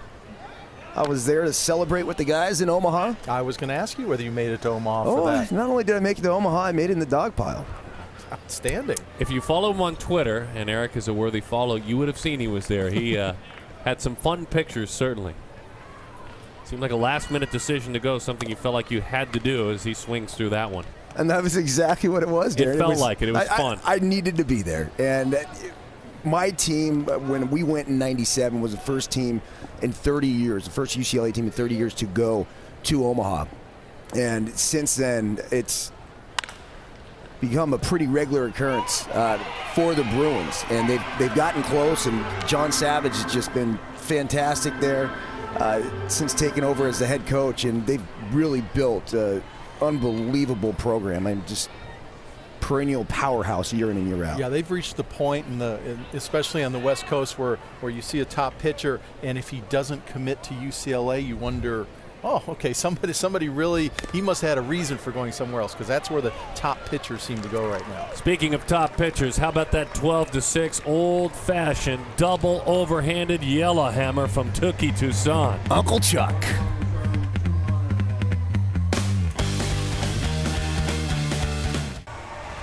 A wonderful day for these athletes. A visit to Marine Corps Air Station Miramar. Top Gun, and an opportunity to step inside of an F-18 to understand how lives are saved with regard to fire safety.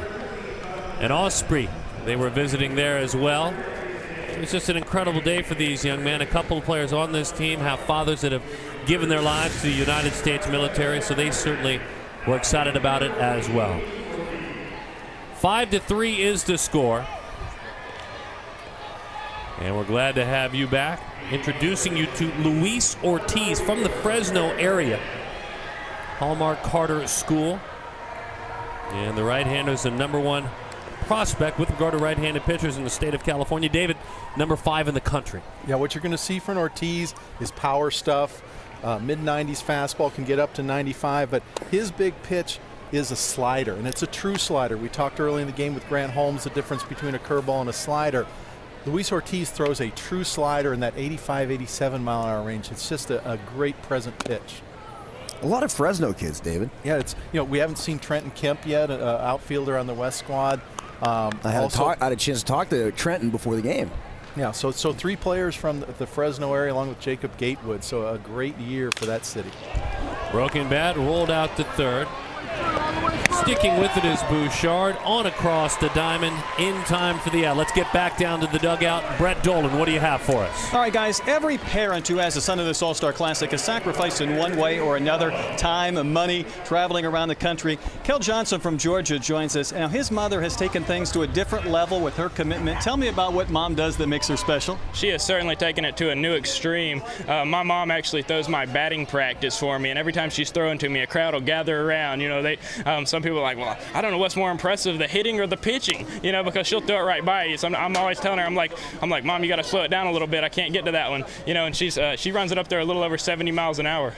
Now, if you ever get to a Major League All-Star game and a chance to compete in a home run derby, will Mom come out of the stands and pitch to you? That's a really good question. Actually, I hit in the home run derby for the 18U Junior Select Home Run Derby about a month ago, and we contemplated that, having her come out and throw it to me. We opted not to in the end, but we definitely talked about it. Guys, Kel says if they go a couple of days without throwing, Mom says, let's go. I need to throw. Good stuff. You got to be kidding me. His mother, Rhonda. That's fantastic. And Kel, how do you not have her throw to you during the... I'm having her throw to you. I think this is one of the greatest stories I've ever heard. Eric, have you ever taken batting practice, not necessarily off your mother, but a female batting practice pitcher? I had a big battle when I was in high school with the ace softball pitcher. And we ended up going out there, and I don't want to talk about it. It did not work out too well. But listen, think about this. Like, Mom, hey, Mom, let's go out for some BP. And it's just not that a mother could not throw BP. It's not physically capable of doing it. But you just don't see it every day, do you, David? No, you don't. You also don't see a pitcher like Luis Ortiz, been up to 94 with that slider. 94 again there for Paul 1.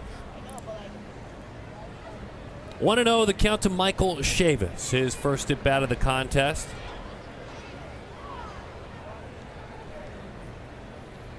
And that one with good life on it at 93, sinks low out of Marietta, Georgia. Sprayberry High School, #1 third base prospect in the United States. And he was the winner of the Rawlings Home Run Derby yesterday out at the University of San Diego. A fluttering changeup dives low and inside. I like Chavis's approach. Real calm, nice and quiet. It's like he's just calm before his bam. That's exactly right. That right there, David. Right? Is that some good commentary? That's some right. Just talking through it. And you've never seen Michael Chavis before either. I could just tell from the approach. I've never seen him. You see with a leg kick yesterday during the home run derby, but here he is today. Go ahead and celebrate, kid. Yeah. Yeah, Michael Chavis only listed at 5'11", but has incredible power, and he swings with violence. He wants to hit that ball hard, and he certainly did on that one. Line drive right back through the boxes. Burns, he called right on the money.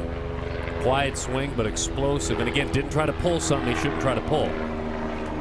No, and I mentioned that you saw the leg kick during the home run derby, and one of the reasons why I said I liked his approach just watching him here today. Not a whole lot of movement with his lower body or his upper body. Real quiet, nice and smooth, soft on the front side.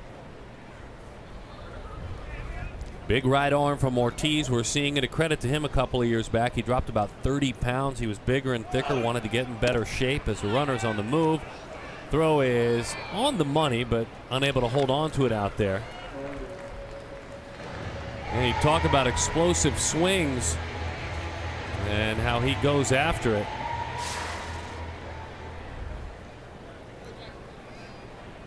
You see the leg kick, but again, it's really short. It's a short swing for having as much power as he does. You see a lot of the home run guys. I pick a guy like an Adam Dunn or something. It's a real long swing. So unless the pitch is in a certain spot, it becomes very difficult. And guys' tendencies will have a lot of holes in their swing. I know I have plenty of holes in my swing, but with Chavis, it's short, quick, and explosive. Right back below us as that one rattles around. So you see the difference. Now here he just kind of picks up his foot, barely even leaves the ground, if it leaves the ground at all. And he just absolutely unloads. That was a sweet swing there. Right back up the box. 2-2 the count. Ortiz trying to clean things up. He does. It gets by, though, on an opportunity to reach on a drop third strike. Aggressive base running, a big wide turn. The throw comes home. Everybody's safe. Chavis takes advantage, races all the way around. And all of that started on a wicked breaking ball. Yeah, a wicked Ortiz slider, the one that David's been telling us about. Almost looked crossed up by that one. Uh-huh. And one thing you have to remember in respect of the catchers here, we've seen a couple instances like that where they look like cross-ups, balls going off mitts. These catchers have probably never caught these pitchers before, and not only is there a lack of familiarity, you're coming in with big league quality breaking balls, 94-mile-an-hour fastballs that are hard enough to catch anyway, and you've never seen them before. You may not have even caught his bullpen before the game loosening up. 3 runs scored in the top half of the inning. A run follows up here in the bottom half. 5 fours is scored. Nick Gordon singled and scored. And he also has struck out, one of 11 strikeouts already for the West squad. 11 strikeouts. We're in the 5th inning. Another quick note on Ortiz. His mom, Maria, and his grandfather raised him, and certainly very proud. His grandfather passed away several years ago. Gordon drives it to left field. Right there to haul it in and make the play. Pretty good approach. Darius Day put it away. A big right arm, and I'm sure they're proud of Mr. Ortiz in the Fresno area.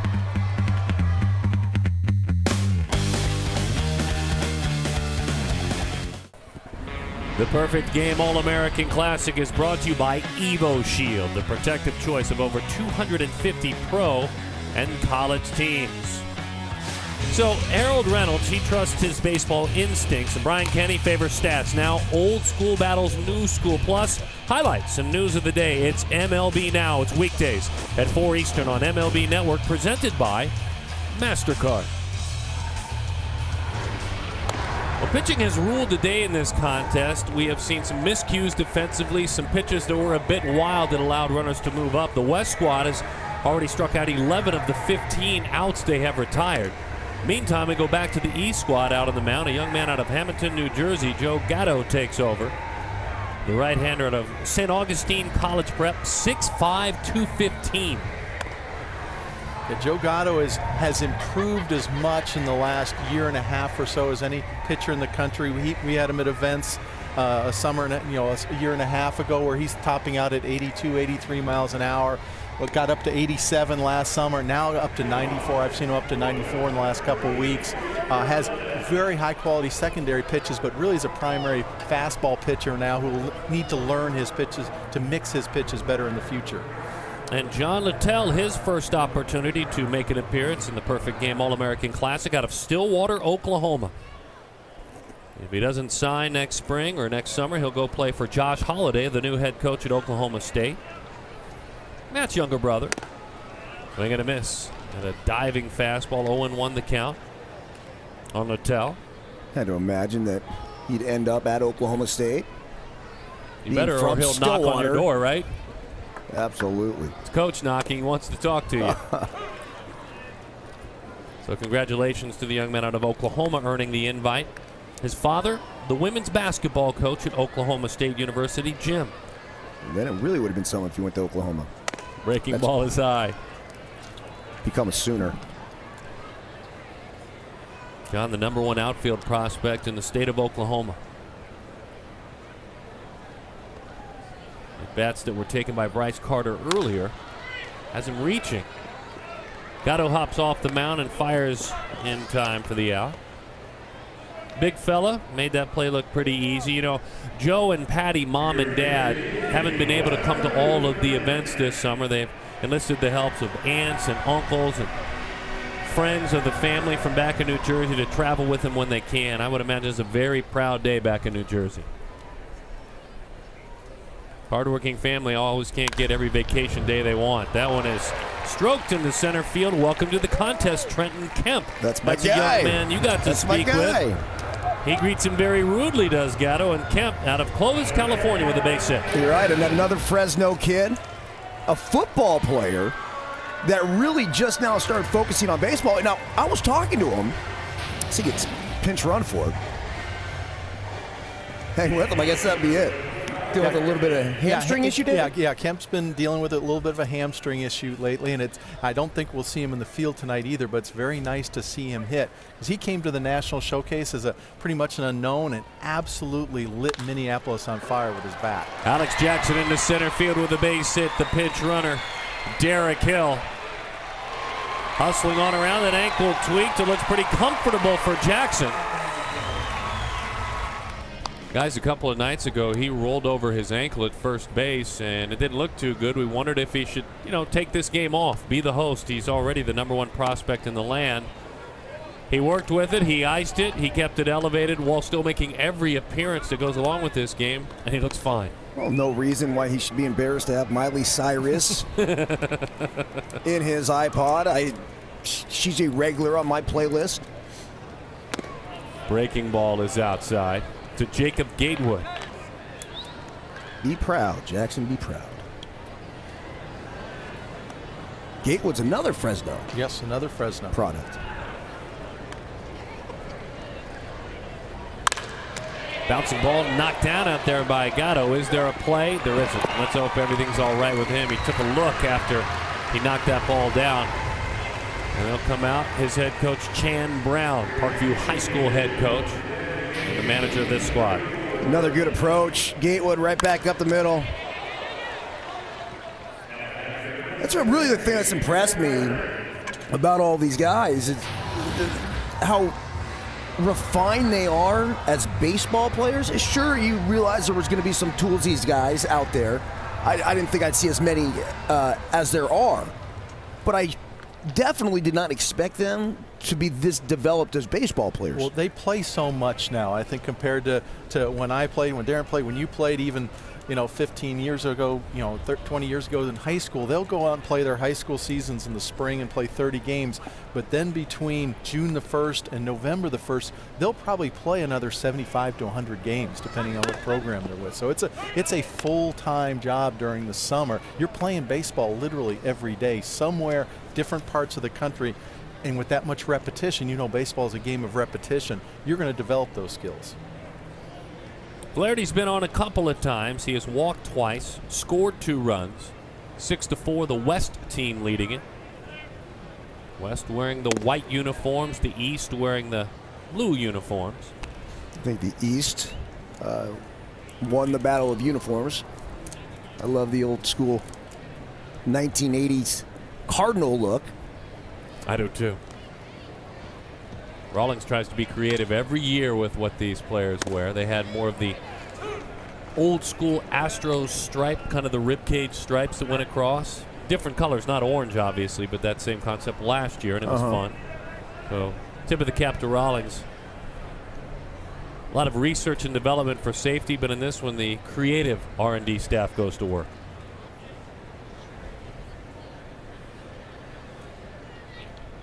Flaherty is committed to go to North Carolina as he pulls that good-looking curveball foul. He's from out here, from Southern Cal, but North Carolina the right fit for him. This year's Los Angeles Times Player of the Year, quite an honor. This is baseball country to earn that honor. Sure, there's some schools in Southern California and the West Coast are disappointed they won't be getting Flaherty's services over the next 3 seasons if he ends up going to school. Say North Carolina is not a cinch to get his services either. Good fastball riding in and a strikeout there for Gatto.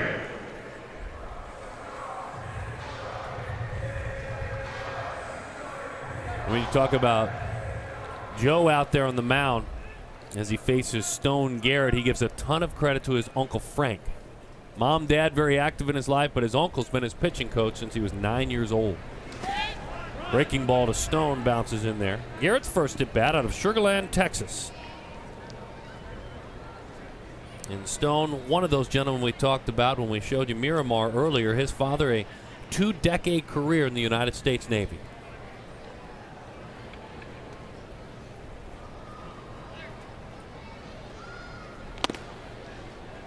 Two 2-0 the count. Garrett's a strong right-handed hitter, and that's the defining characteristic of him as a player. He's a 6'4", runner, so he runs very well for his size, good outfield arm, but he has a strength, a hand and upper body strength, and when he squares up the ball, it really explodes off the barrel hard. Whew. Nice range flip into the air by Gordon. They're going to go ahead and try to score a run on that flip. Throw to the plate, sliding in safely is Jackson. That ankle looks just fine. Gordon, a great effort just to get there. He saved the run, but then he gave it back trying to get the out. Yeah, it was almost a spectacular play, and Nick Gordon has an aptitude for that. As hard contact by Stone Garrett right up the middle again, Eric, as we've been talking about. Gets the ball fine. That didn't quite work. Nah, but you might as well go for it. Oh, yes, you definitely try that. Someday it will. He's probably done that in the past successfully. I love that response. Here's Darius Day. This is another great story. A young man out of Chicago, Illinois, Simeon Career Academy. Great to see the city of Chicago and prep baseball represented in this game. I have to imagine, David, still the majority of the prospects come from California, Texas, Florida. Is that correct? Those would be the top 3. Georgia is kind of like creeping into that as a 4th state. A lot of strong baseball being played in the Mid-Atlantic from North Carolina, New Jersey, Virginia. But as we see in the rosters today with players from Iowa and Canada and Nebraska, it's really, this All-American game takes players literally from all over North America. 0-2 the count on the talented Day.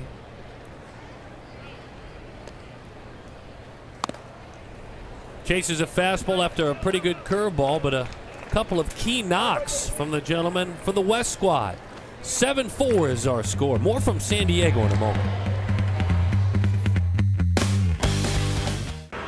Let's take a look at tonight's Rawlings Gold Glove defensive play of the game. Nick Gordon, courageous coming in and a diving stab in front of Justin Bellinger. Our Rawlings Gold Glove defensive play of the game. Rawlings proud partner and presenting partner of this contest. With more on that, we get it on down to Brett Dolan. Take it away, Brett. Yeah, thanks, Darren. The director of Rawlings Sports Marketing, Mark Kramer, joins us here today, an outstanding presenting sponsor. And sometimes in these All-Star Classics, it's all about swag, and these players have made off like bandits. You and Perfect Game combined to provide these players a tremendous gift right out of the gates. Yeah, right out of the gates, we wanted to get them a custom glove, let them go through the process of what all the pros go through down at spring training. And we can go through everything from the laces to the Keller to Pro Preferred, Heart of the Hide. It really is a good item for them, something that they'll remember and remember the game about. Yeah, that's big league like most things here at this All-Star Classic. Now, last night at the banquet, Rawlings and yourself also presented the Defensive Player of the Year award. Yeah, Derek Hill. I mean, he is a tremendous athlete. The plays he makes in the outfield, you know, it's something that resembles, you know, Torrey Hunter. I mean, it's his idol, so it's a good thing. He's a good guy. All right, Rawlings is always on the cutting edge of innovation with new products here in baseball. What's next for the company? Right now, we just launched our RPR program, which is our S100s, our Pro Comps, our 90 mile an hour, 80 mile an hour, 70 mile an hour, which basically takes the bar and moves it up. You know, the normal NOXI standard is 68 miles an hour, and we've upped that, so it's a good Thanks thing. so much for being part of this event. Rawlings is a tremendous presenting sponsor, and it is a perfect marriage with Perfect Game. Absolutely. This is a great event. You can see it with the uniforms and how we try to showcase the event. Every year we try to come out with something new, and we think we did that again this year. Yeah, I love the powder blue uniforms. That's Mark Kramer of Rawlings, and we'll send it back upstairs to Darren. Yeah, good stuff. And like on cue, Darius Day went to work, and there's some nooks and crannies, and it's almost like going through a maze. That was a fine play. That's a lot of the time that you spent out there in left field. That was a really nice play. Carl Chester, the hitter. The ball was popped off the bat of Greg Dykman. Well, you know, he's never really played her too. You see how the wall kind of stops there, but what happens a lot of times is the pop-up like that will come back the other way, and it's something that these guys are going to learn. They will learn as, you know, they're out there more and they're playing more, and especially when you're dealing with new ballparks and different dimensions and everything else. But it's one of the things I know that I learned, and I had to continue to learn probably till the end of my career. It's just being able to adjust in the outfield at any time. Speaking of adjustment, Carl Chester adjusting on that breaking ball. Instead of trying to pull it and giving himself up, he just moved it to the other side, that ground ball, and we have outstanding speed on it. Chester, we told you, he ran a 6.28 60. He did that at the National Showcase. That base hit, by the way, against our new pitcher, Brandon Murray, Indiana native, out of Hobart High School, where he's football, basketball player his first couple of years, and he's the #1 right-handed pitcher and the #1 prospect, David, in the state of Indiana. I think we're probably going to see a runner going here in Carl Chester. Maybe not on the first pitch, but I think it's going to happen. Tell us about Brandon, please. Brandon Murray's a fireballer. He makes no apologies that the fastball is his best pitch. He has some effort. He likes to throw the ball hard, and he can. He's been up to 96, 97 miles an hour. 92, 93 early here. There's Chester gone. Got him. Beautiful throw right on top of the bag. Bryce Carter out of Tulsa, Oklahoma. Put it right there with the fastest runner in the game. Yeah, what a great throw. But I'll tell you what, you see the lead, and it's not a great lead. It's something that I think Chester eventually is gonna have to work on. I mean, you see guys all the time. They're really, really fast, that don't steal a lot of bases. They're not very successful. It really comes down, for me, it's the lead, and it's also the jump. But first and foremost, you got to figure out where you're comfortable and how easy it is to be able to get back. Now, you had a big stolen base here one year, what, 50 out of 54 or something like that? Well, you know what? I came up with the Oakland A's organization, David, and it was a sin to get thrown out on the base path. So I credit them for really having me choose and pick my spots where I knew I was going to be successful. But the reason I was relatively fast, but I wasn't the fastest guy in the league by any means. But what I did is I would get these huge leads, and I would get to a point where I knew I'd be able to get back to first base, but I would push the envelope, and I was able to get some decent jumps. 3-2 with 2 outs on Braxton Davidson. He fouls it back to the screen. Okay, so David, about Davidson, I saw him pitch the other night, and we did. We've seen him play in the outfield and first. This is a guy that's still figuring his spot because you rank him as a very high prospect. Yeah, he's, as I mentioned at the top of the show, he might be the best hitting prospect in the country for me when you combine the hit tool and the power tool. He's a big young man, 6'3", 215, and he runs well enough to play the outfield and throws well enough now, but you want to think, okay, what happens when that 17-year-old body is 25 or 30 years old? I think he eventually ends up at first base, but he's going to be a very good athlete and a good defender at first base. Can he pitch a little bit, though? I'm sure he could pitch in college at University of North Carolina, but I think it's a hobby for him at best. He looked good the other night. That breaking ball missed away. He is on with a walk. David, if you had to try to project right now, I mean, we're over a year out, or I guess a little less than a year out, who would you consider the #1 prospect when it comes to the Major League Baseball draft? High school and college together? No, let's just talk to the high school because here. we're doing the perfect game. I think you have to talk about Alex Jackson. Of course, he's the #1 ranked player in the country, and he has such a diverse set of skills, whether it's a catcher, an outfielder, or a right-handed hitter. But pitchers move up there, and when you have somebody like Tyler Kolek, who is still, the scouts are still getting to know, but who throws mid-90s so easily, can spin the ball right now. You can think of him down the road as a potential #1 starter with that mid to upper 90s fastball that he maintains, the second pitch. He'll develop the changeup, but that kind of package of tools in that body don't come along very often. If you were listening earlier, you heard about Kel Johnson's mom, Rhonda, and her abilities on the mound. We don't know where she'll go in the draft next year, but she sure throws some of the best batting practice in the country. And to quote son, better than most dads. As a matter of fact, better than almost all dads. My favorite story of the night, of all the great stories that we've heard.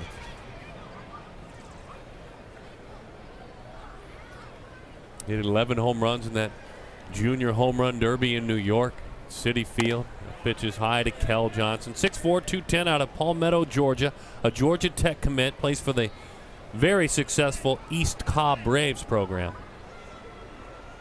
You know what else I like? He's an active volunteer at the Ronald McDonald House in Atlanta.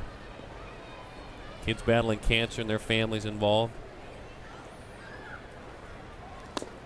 Didn't mean to. 2-2. I'm not so sure about maybe his baseball skills, although I think there is a little bit. But when he was talking to us earlier, I definitely thought about Hunter Pence. Oh. And with that swing right there, it looks like Hunter Pence's on-deck swing that he does, if you've ever watched that. Swing and a miss at a good breaking ball there. Brandon Murray shows a good bender, the pride of Hobart, Indiana. Having some fun. Mom doesn't have this one, I don't think.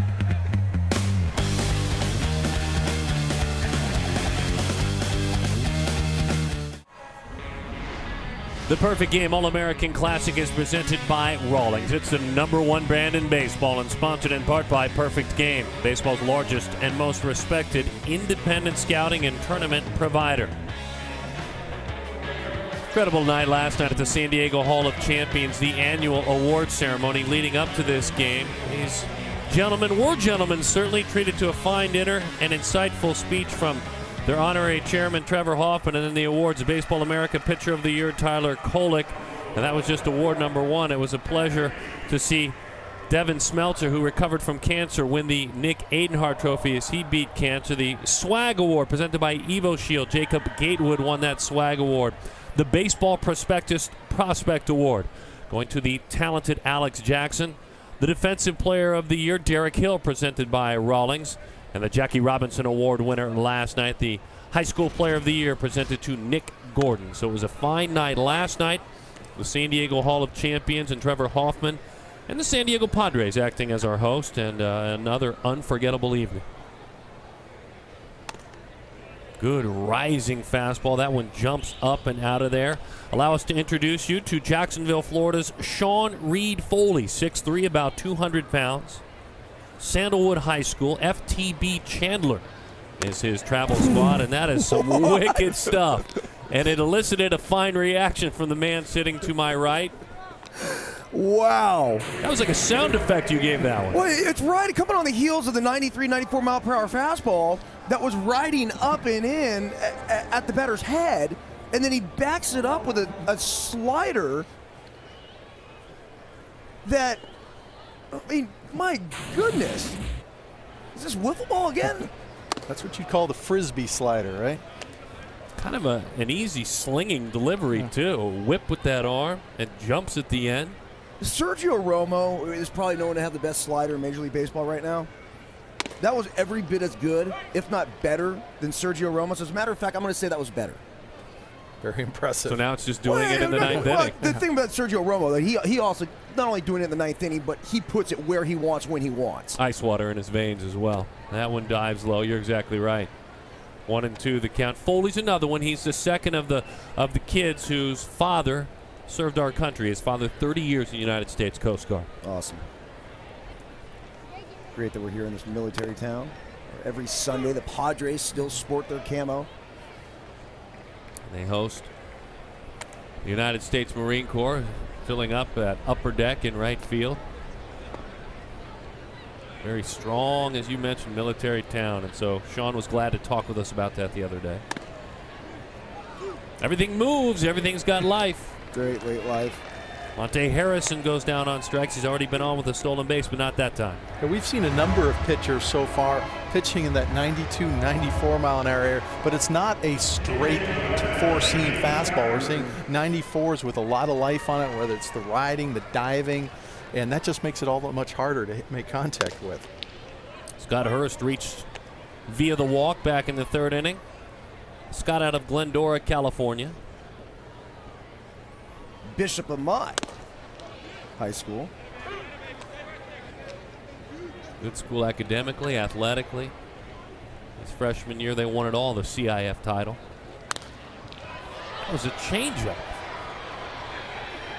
We've seen all four pitches from Sean Reed Coley. Of course, the slider got our attention, but 92, 94 mixed in a 76 curveball, and there, a 85 mile an hour changeup with a lot of late life to it as well. And then a fastball right behind. That may be one of the most impressive innings of the evening that we have seen. Sean Reed Foley out of Jacksonville, Florida. And he showed it all. Good morning. That's exactly right. Good afternoon. Good night, Darren Sutton. We'll turn the bed down for you, folks.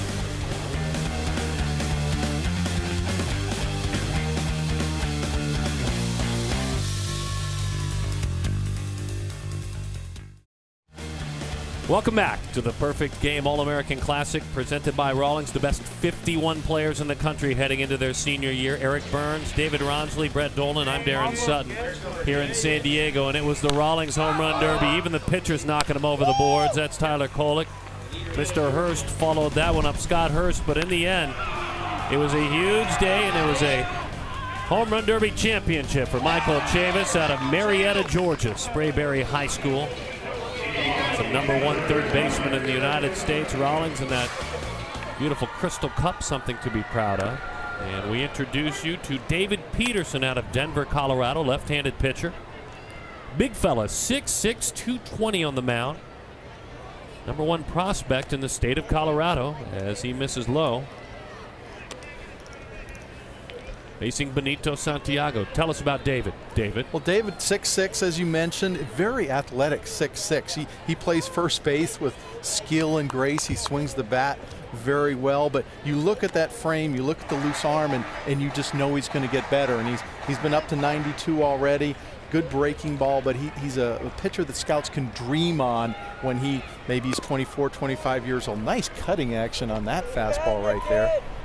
Because he's going to get better, and you can envision a lefty with a plus fastball at the big league level.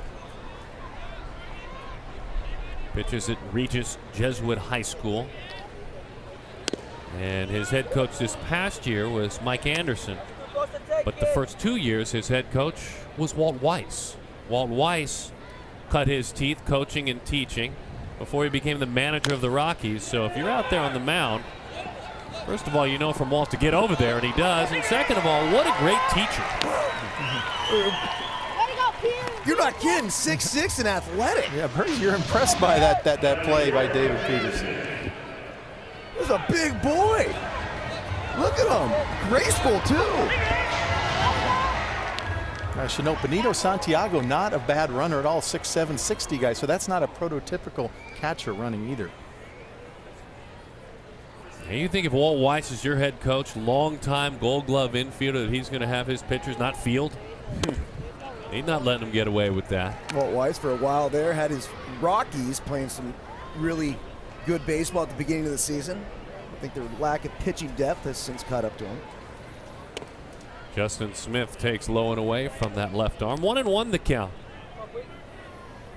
And we saw Sean Reed Foley last inning not really able to throw a ball straight, probably even if he wanted to. Peterson has that same sort of natural life on every pitch. Nice change up there for a strike.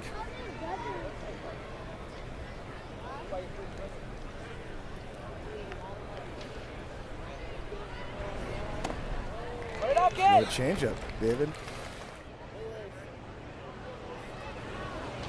As Gareth Morgan takes away, Eric, just a ball player. I mean, a guy's guy, a leader. Certainly didn't always do it with his bat, but led in so many other ways. Yeah, no doubt about it. And there's a reason why he's managing a big league ball club right now. Gareth Morgan, meantime, with a fly ball into right center field. Coming over and putting that one away is Stone Garrett. Well, that's another solid inning. David Peterson. Mr. Weiss would be proud of that.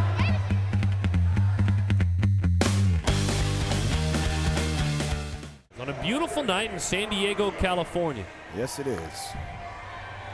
Hard to beat this ballpark, this opportunity for these players. 51 of the very best of the best heading into their senior years in high school. Justice Sheffield is ready to go now as we introduce you to number 42 from Tullahoma, Tennessee. Tullahoma High School, 6 foot 190. The number 1 ranked left-handed pitcher, David, in the state of Tennessee. Of course, Justice Sheffield's brother Jordan was a perfect game All-American last year. He's now going to be at Vanderbilt starting his college career this fall. But Justice Sheffield, very different. First of all, Jordan a right-hander, Justice a left-hander. Justice really more a complete pitcher at this point. Tops out at 93. I saw a 94 last week from him, but he has all 4 pitches and can really mix them well. And he fires the fastball at 94 miles an hour, missing a little bit low. To Sean Bouchard, his second at bat of the contest. To the right side. Good healthy cut, just got underneath it.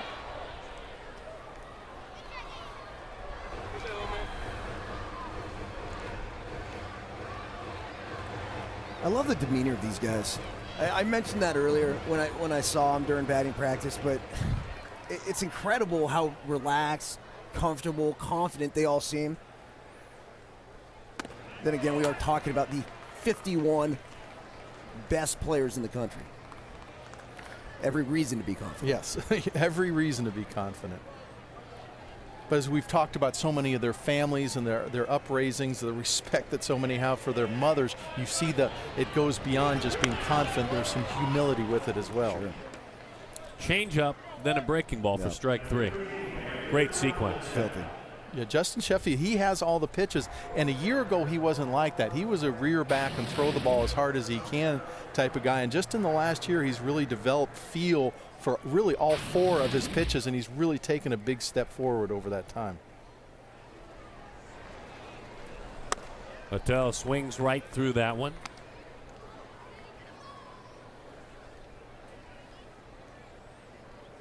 D-Bat Mustangs, his travel squad. Like any player in Stillwater, Oklahoma, has the opportunity to possibly be coached by Josh Holliday. As we remind you, this copyrighted telecast is presented by MLB Network, and it may not be reproduced or retransmitted in any form. The accounts and descriptions of this game, they may not be disseminated without the express written consent. And we thank you for joining us tonight. But along with working with Josh, what may be his future coach, Matt Holliday comes home too. He's had a chance to take some hitting lessons from Matt Holliday. One of the better guys in the game of baseball. Matt Holliday. I had an opportunity to play with him for a little bit of time in Colorado, play against him for several years. Consummate professional. You guys had quite a battle in 07 in the postseason, if I remember correctly. Oh, we did, Darren. Oh, we did. 3-1 the count. worked out a little better for them than it did for us. Good fastball. 3-1 set. Here it is. What's amazing for all the great pitching that we've seen. There's 11 runs on the board. There are 11 runs on the board, 10 hits. Only one extra base hit, but certainly a number of balls hit right very hard. Mm-hmm.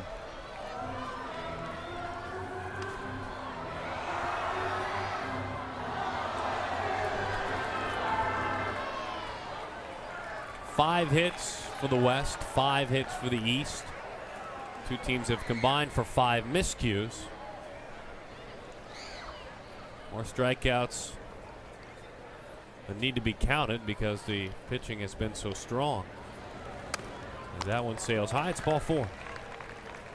You speak of the miscues. I was checking texts between innings and got a very interesting text from Greg Zannino, who's a good friend of mine, a veteran scout for the Cincinnati Reds, and of course the father of Mike Zannino, the outstanding catching prospect for the Mariners. And as a catching guy, Mike's saying it's rough watching catchers in these games because they've never seen the pitchers before. They have the hardest job in the ballpark, and something that we alluded to early in the broadcast, and a veteran catcher watcher like Greg Zannino agreeing with it. Over the top of that one, 0-1 the count on Trenton Kemp. Kemp stepped in, took a couple of pitches to get comfortable, and whacked a base hit his last time up. Yes, he did. Kemp, a football player, mentioned that last time he came up, just now really starting to focus on baseball. So I was talking to him about the wood bats, and I had assumed that these guys swung wood bats all the time, with the exception of when they played during their high school season. And I asked the wrong guy, apparently, because I asked Kemp about how much experience he has with a wood bat, and he said that was pretty much the first time I've been swinging one. Yeah, and you did talk to the unique person here, and I would venture out, without knowing a little more about Trent Kemp, just what I've read and gathered while here. He may have fewer baseball repetitions than Touki Toussaint, to use somebody we've talked about earlier. And of course, hitting is so repetition oriented. That one skips into center field. So with the runner taking off, moving up on, in the end, what will be a stolen base. Not assuming an out there. This is so big for these guys to be able to swing wood at this level. I didn't start swinging a wood bat until I got to the Cape Cod League.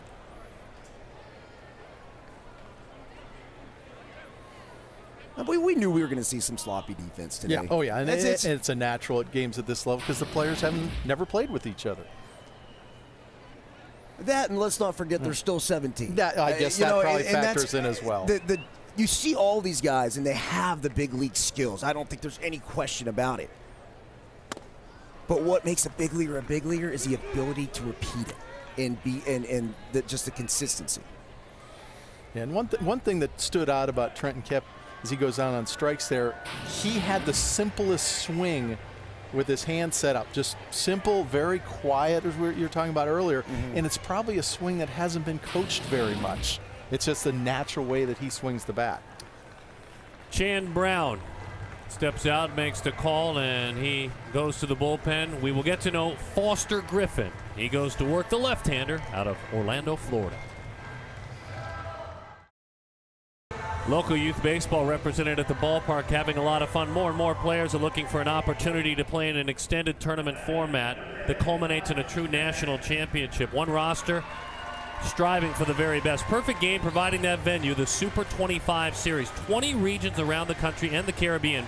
5 super regionals, 1 national champion in each group from 9U to 17U. Log on to pgsuper25.com. The next step for Perfect Game USA. More information. A really cool thing. Check it out.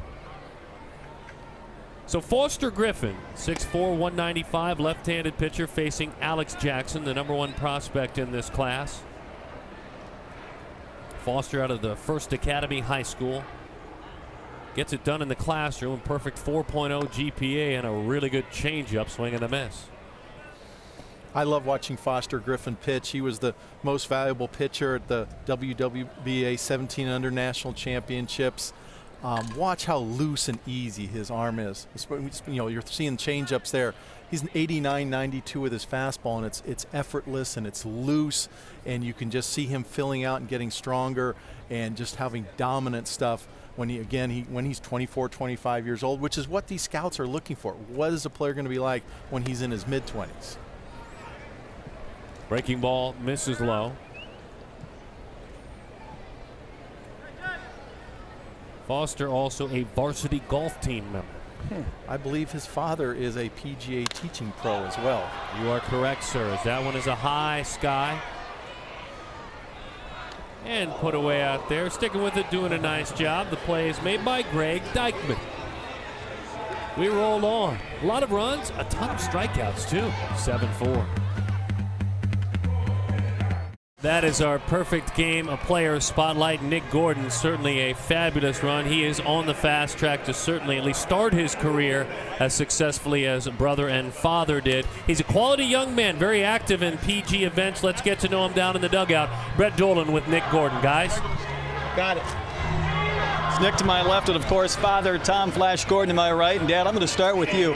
What was it like as a proud father last night at the banquet to see your son win the Jackie Robinson Award for the Perfect Game National Player of the Year? I tell you, it was a dream come true. You watch your kid grow up and idolize the great heroes of the game, and Jackie Robinson is a hero, an ambassador, great professional, and I mean just somebody that we all looked up to in the game, and just a trend that he's taken on. I was going to ask you about the advice you might give him from time to time. Nick, even as we're waiting to go on camera, he's giving you some advice. What a resource it is to have your old man around. Yes, sir. It's a great thing. I mean, my dad's always there to tell me what's right and what's wrong, and whenever I need something, I go to my pops. I know a lot of players were asked about their favorite Major League player, and I think most or the majority said Derek Jeter. You said the same thing, but you've got a little different relationship because you go back to Yankee Stadium with Derek. Yes, sir. Yes, sir. When I was a little kid, I used to always come off the field with my dad, and we used to work out, and Derek Jeter used to be right there helping me and showing me the way. And then I used to go sit in his locker a lot of times, and he used to give me cleats and stuff like that and wristbands, and I thought that was the coolest thing in the world. All right, Flash, before I let you go, your son is an outstanding shortstop. He's also a very good pitcher. Do you want to see him play both as long as he possibly can? Absolutely. I'd rather see him play his position, first of all, because I think he brings so much to the game. But thank God he's getting an opportunity to be amongst some of the elite high school talent in the country, and this is a dream come true. Guys, what a great family. Tom Flash Gordon and Nick Gordon back upstairs. Brett, thank you very much. We see Tom a lot at these events. Meantime, back on the diamond, Chase Velo is on the move. A rocket shot as that one rolls into the corner. The pride of Lafayette, Louisiana, turning one around. Michael Kopak out of Mount Pleasant, Texas, is the new pitcher. But yet another extra base hit. That's the second we've had on the contest. There have been a tally of strikeouts, the second extra base hit. Well, the catchers are producing our extra base hits. That's a fastball running in on his hands, and Chase Velo doing a very good job of getting his hands inside and through contact there, hitting it very hard down the left field line. Yeah, absolutely, David. That was it's not an easy pitch to hit. No, it's like two-seam action, riding in on his hands, the ability to keep that ball fair. Nice swing path. Keeping that breaking ball with him and an opportunity to drive in a run for Michael Chavis. Pinch runner out there taking over, Justice Sheffield. We saw him work on the mound. Now we see him pitching with his legs. Kopak, by the way, on the mound, talented. As he rides that fastball up and in. The number 2 pitching prospect in Texas. Pollock, number 1. Kopak, number 2. Both from East Texas, and not from the big cities either. Kolek from Shepherd, Texas, Kopak from Mount Pleasant, and staying away from Dallas, Metroplex, Houston, San Antonio, Austin. These are country boys for the most part. Well, it makes for a better story, David. Yes, it does. The Dallas Tigers, his travel squad, Mount Pleasant High School. He was proud of his high school team last year. They made the playoffs for the first time in a decade. And I'm sure he's a big part of it. Stuff-wise, David, what can we expect from Michael? Well, I've seen Michael up to 95 miles an hour in the past. Usually sits in the low 90s right now, and he's tall and thin, 6'4", 180 pounds, so he's not physically mature yet. He has an unusual deceptive delivery. You'll see it right here, and we've already seen the big breaking curveball from the young Texan. And you saw on the bottom of the screen there a little comparison to Tim Lincecum. He's long, he's loose. It's kind of an unusual delivery, a very long arm action. I'm not so sure that when he gets to the next level, whether it be college or pro, that a pitching coach might try to shorten up that arm action a bit and back, and shows the ball when you're behind the plate to the hitter. But good stuff there. And the fastball goes to the backstop. Timmy went through a little bit of a period where scuffled second half of last season, beginning of this season. As he's approaching his free agency here, he's threw that no-hitter. He had, believe it, here in San Diego. And pretty much since then, he had a couple shaky starts after that, but his last 3 or 4 starts, he's been lights out. Orange Park, Florida's Reese Cooley. Overthrew that breaking ball. 2-0 the count. You know what's interesting with guys like that, and I can tell you this from facing Tim Lincecum and watching him pitch over the years, I feel like he's at his best when he's naturally going out there and throwing the ball, as opposed to trying to force something. Kopech probably very much the same way. That one gets over his head. In the end, the play made right behind him. Hurst is there to fire on across for the second out of the inning. A run does score. 7-5 is the score. And one thing we need to remember about the pitchers in this game is this is August 11th, and most of these young men started throwing in their high school seasons at the end of January, early February, and have been throwing for 6 months straight pretty much. And a lot of them are going to shut it down right after this game, maybe pick it up again a few weeks before Jupiter in late October. But Michael Kopech, especially being 6'4", 180 pounds, to me has shown a bit of that fatigue during the long spring and long summer, because I've seen him regularly in that 92, 94 mile an hour range before. Not quite there today, although get nice life on that 90 mile an hour fastball. 2-0 the count to Taekwon Forbes.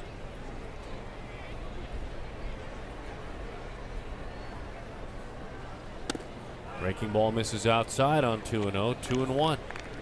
Or check that, 3-0 as it misses. Forbes a commit to Ole Miss out of Columbia, Mississippi.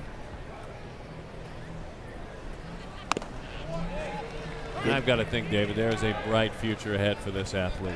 Oh yes, oh yes. The Taekwon Forbes with 6'4", 175 pounds, a 3-sport athlete, and he does everything so athletically and smoothly. We haven't got to see him really at shortstop so far in this game make any plays, but he's so graceful. And when he starts filling out that body, when he gets stronger, we saw a nice hit to left field. He flashed some power in batting practice, but he's just at 20-30% of what he's going to be down the road. Wait, he's 16 years old, David. I mean, how about that? 16 years old, already committed to Ole Miss, a 3-sport stud. That's why I think I was so shocked when I came here today. And again, I expected these guys to be good. I expected these guys to be developed. I realized we're talking about the 51 best in the country going into their senior year. But to see how big these guys were and how athletic, and now as I get to see them on the field, how polished their game is. I feel like I'm overplaying this, and I don't want to do that, but I am flabbergasted. You entered pro ball out of UCLA as a senior or a junior? Senior. Yeah, that's what I thought. So when you entered pro baseball, you were about 6 years older than some of these young men are right now. Not nearly as good either. 1-1 the count on the big slugger from Massachusetts, Justin Bellinger. Fastball sails high. These guys are getting such a head start, and again, I'll go back to the wood bats with the hitters. I mean, it took me. I went to Cape Cod 3 seasons swinging with a wood bat, and I got it handed to me every single year I was in Cape Cod. But it helped my progression. Bit outside. As I signed and when it finally went into pro ball, and I went in as a senior sign. So again, I didn't spend a whole lot of time in the minor leagues, and I was lucky, but I didn't really have much of a choice. When you are a senior sign, your rope is a lot shorter than if you sign out of high school. So it's just amazing how great of a head start that these guys are going to have, and again, how developed they are. RBI chance for Bellinger, his E squad down by a pair of runs. Certainly has that light tower power. We haven't seen any of these hitters show it yet. The ability's there. He was swinging for it on 3-1. 3-2 the count.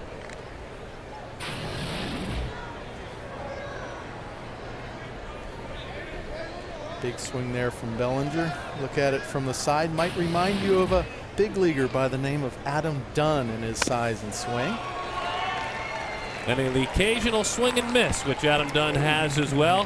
He went for it 3-1. Heck, he went for it 3-2, trying to tie this game up. 7-5. His club is down.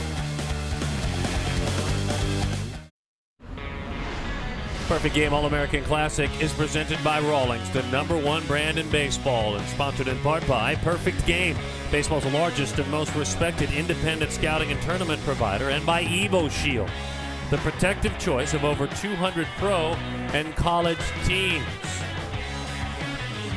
Well, it's time now for a guy getting it done with a bat in his hands. Rawlings' big stick of the game. It was earlier in the contest, a pitch, electric fastball away. Beautiful approach. Jackson reached, driving it. An RBI double, the first extra base hit of the game. He's headed to play for Darren Erstad and Nebraska next year, and that is our Rawlings big stick of the game as we continue on. Remember, Foster Griffin came to work in the last inning out of the bullpen, so we'll see Foster again. Maybe for just another batter or two. There's a planned move as well here in a bit. 0-1 the count as that one is served up and into the seats. This is Jacob Gatewood again. Gatewood, one of those players that gets your attention every time he comes to the plate because you might see something really special if he gets the pitch he's looking for, capable of hitting it out to any field in Petco Park. He was the Swag Award winner. Yes, he was the Evo Shield Swag Award. Explain what that is, I David. am far too old to be describing what constitutes swag in this society, and Evo Shield definitely has it, though, and it's a great product that players love. Kevin Biggio was the winner last year, Jacob Gatewood this year, and it's a fun. The people at Evo Shield are a lot of fun to be around. Protective Gear, a Georgia-based company, a really unique out of the package and molding to your skin protective gear. He's got a piece there on his wrist, but he gives that one a ride in the left field. Well struck. Squaring it up and making the play out there is Kel Johnson. I think that just means he's really, really cool. Is that okay? I had a chance to speak with him a little bit down when they were taking BP. Kind of does seem like a cool character. All right. I gotta be honest. See, you're a cool cat yourself, so if you give the blessing, yeah, you're an older cool cat than he is, obviously. Of course. He just seems smooth. Everything about it.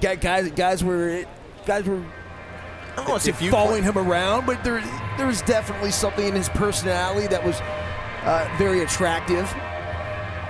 And so, therefore, he won the Evo Shield Swag Award. We will step aside. Foster Griffin gives way to Devin Smeltzer. He was an award winner himself. We'll explain when we come back.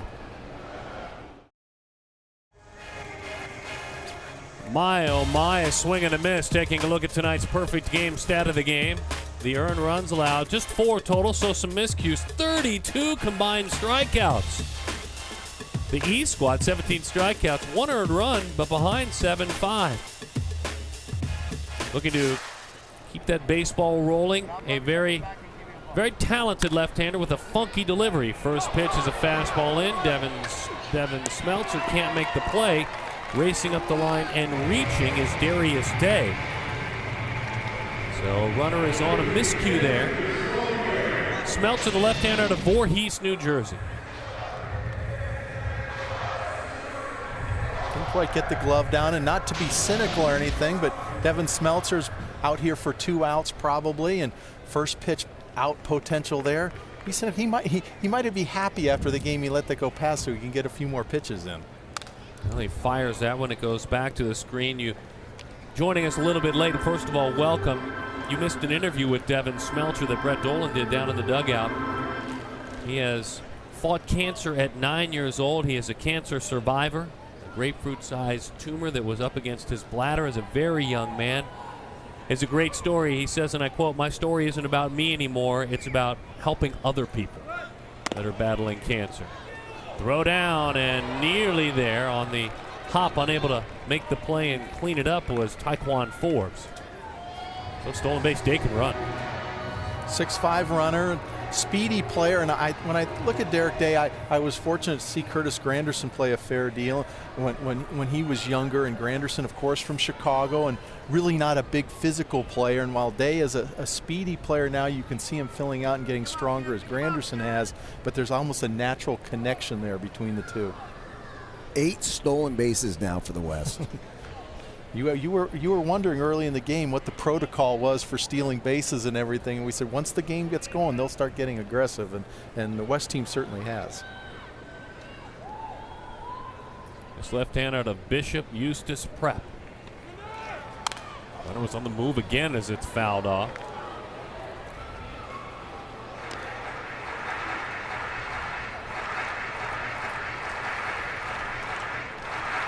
Mom Christina, Dad Tim. And he is committed to Florida Gulf Coast. Florida Gulf Coast. Florida Gulf Coast program, a new school, if you can picture, a new college, and right near Fort Myers, but have done some very good things baseball-wise and are a real quickly rising program. Taking it to the bag himself and making the play. Justin Bellinger, that moves the runner to third. 2 outs in the inning. Now, Devin Smeltzer not a real hard thrower right now. Mostly 87, 88, touch 89. I've seen him up to 91 this summer.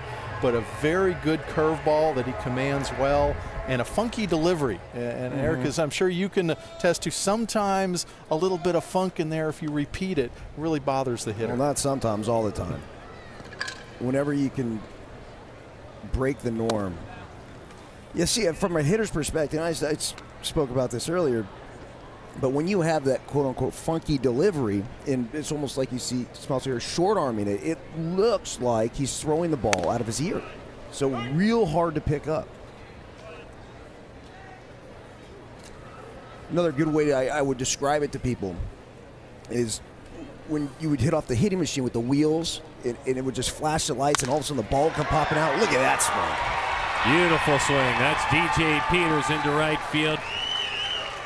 4 times tonight we've seen very talented hitters on both squad get a pretty good pitch, and instead of trying to pull it, being overly aggressive, just use their strength.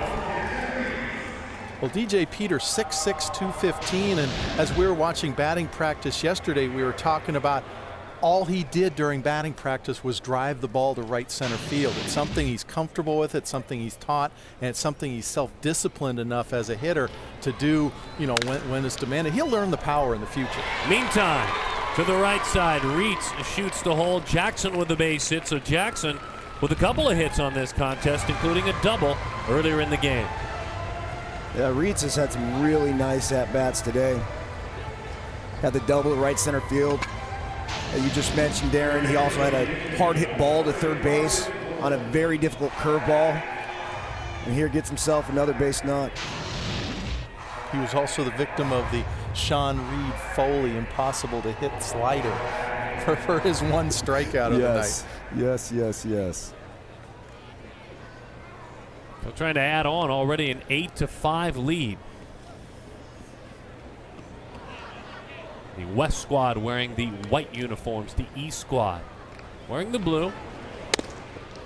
These are the best high school seniors in the country, the Perfect Game All-American Classic. No shortage of talent here.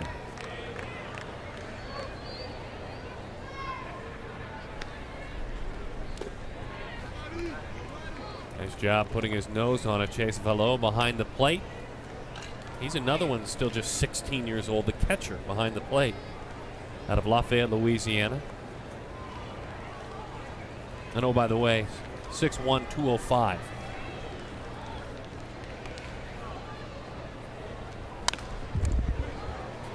One and two the count.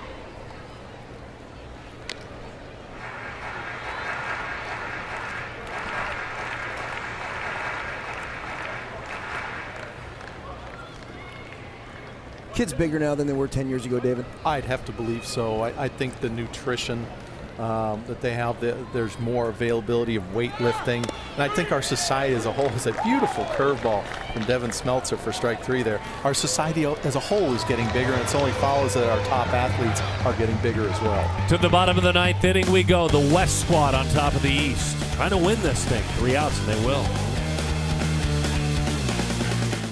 Rally cap time. Turn those Oakleys upside down. Put that shark fin on top of your head. It is rally cap time. Look at these guys. It's having a blast.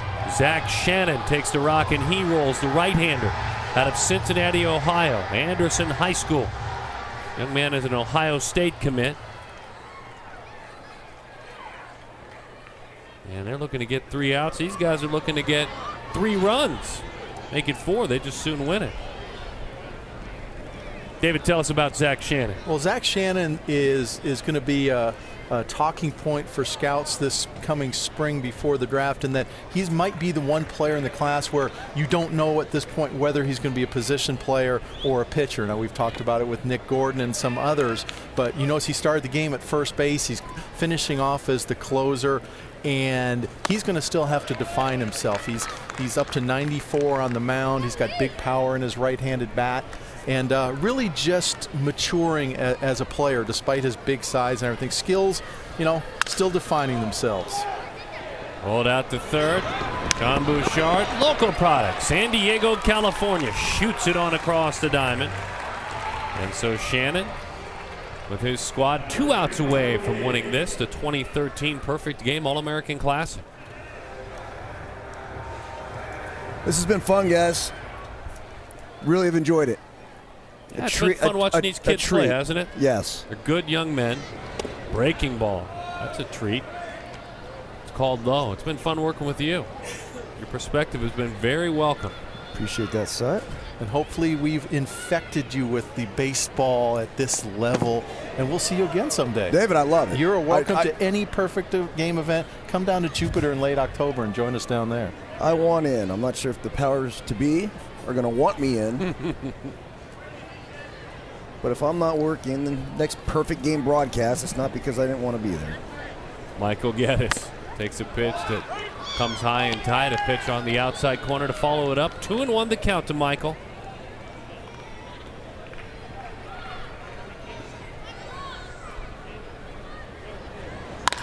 Breaking ball. What an approach. There's that lightning approach we talked about. He's looking to hustle it into second. Oh, boy. I love this kid. Fun to watch him play baseball. Michael Geddes out of Gainesville, Georgia. And I'm sure we'll see this swing again. It's nice to be fast and it's nice to be strong, but then to get the barrel to that really nice curveball, and he's busting it straight out of the box. He can run, huh, David? Yep. Yeah. 6'4", 360 at the showcase. 6'4", lightning bat speed as well. Saw him take batting practice earlier today.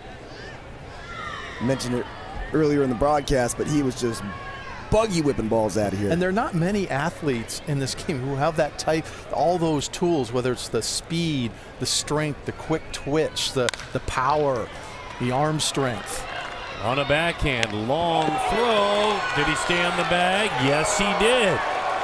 All the way across the diamond, Jacob Gatewood over to DJ Peterson. Gatewood got it there.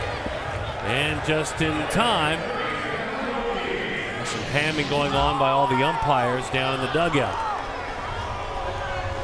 And I believe all the umpires in the dugout that called him out were correct. Looked like that foot stayed on the base.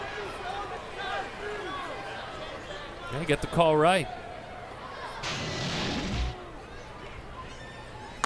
Lou Quarles out there, the first base umpire. Johnny on the spot.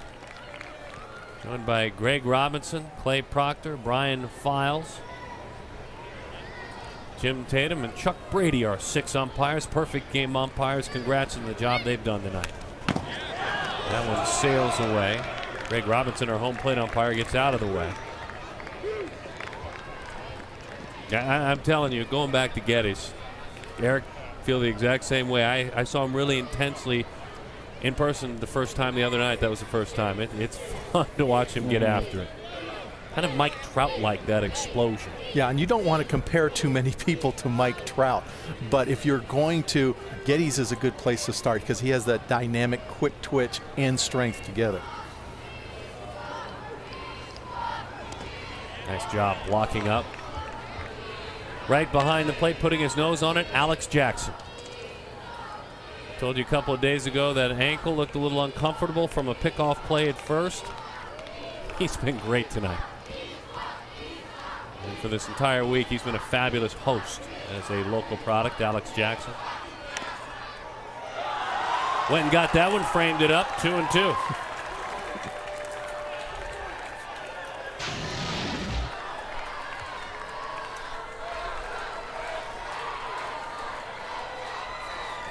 What were you saying about the umpires and the job they've done? No, they've been great. Breaking ball. Come on. Now, Eric, tell me that doesn't happen in the big leagues. Oh, I'd love to see that happen in the big leagues. They're out on both dugouts. That would be something else. If Jackson tried to pull that off in his big league debut. It was a ball, too. I see him working, though. That one is high and reaching. Like, take a look at the guys right now. I mean, each and every one of them, they're out on the top step. This is what I love about this. This is what I love about this game. They're all excited. They're into it. Yeah, they're definitely not too cool for school. No.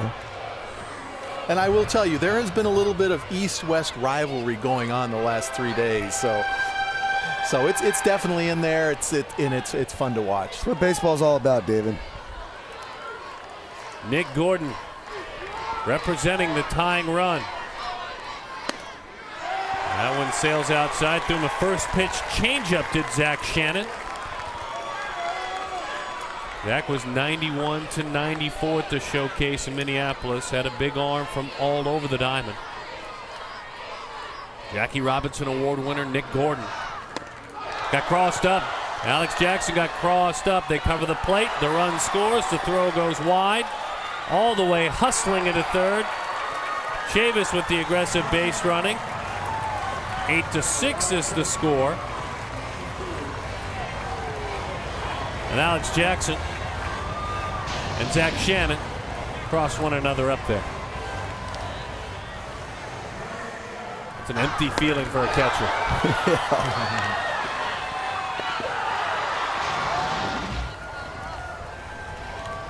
Matt LaCour is the head coach of the West squad. His 6th year at Harvard Westlake. He's going to come out and get the guys together, calm them down. LaCour talking with his team, the Los Angeles Times Coach of the Year. He's got a great staff, too, by the way. Manny Hermosillo in his dugout out of Montgomery High School with more than 600 wins here in San Diego. So a legendary high school coach on his staff, along with Luis Lorenzana. So a chance to mention the staff of the West squad as well. Had a chance to talk to Manny Hermosillo before the game. Terrific guy. So excited to be here. So proud. 1-1 to count. Swing and a miss to a diving fastball. 1-2. Nick Gordon, not really a candidate to hit one out here at Petco Park, but it looked like he was thinking about it right there. Fouls that one back to the screen. You look down and we gotta get a shot of the East dugout. They are tomahawk chopping over there, Darren Sutton. Because Nick Gordon is a commit to Florida State University. They're honoring that commitment with the chop. They had going. There they go. We'll do it again. And to say that they're at the top of the dugout isn't really quite accurate. They're about 5 feet. They're about 5 feet onto the field.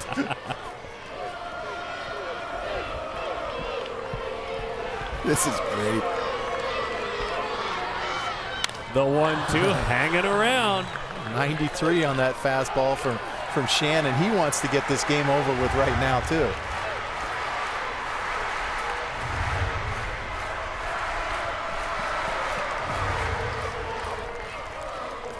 don't think I've ever seen anything like this. College football. And another foul ball off the bat of Nick Gordon.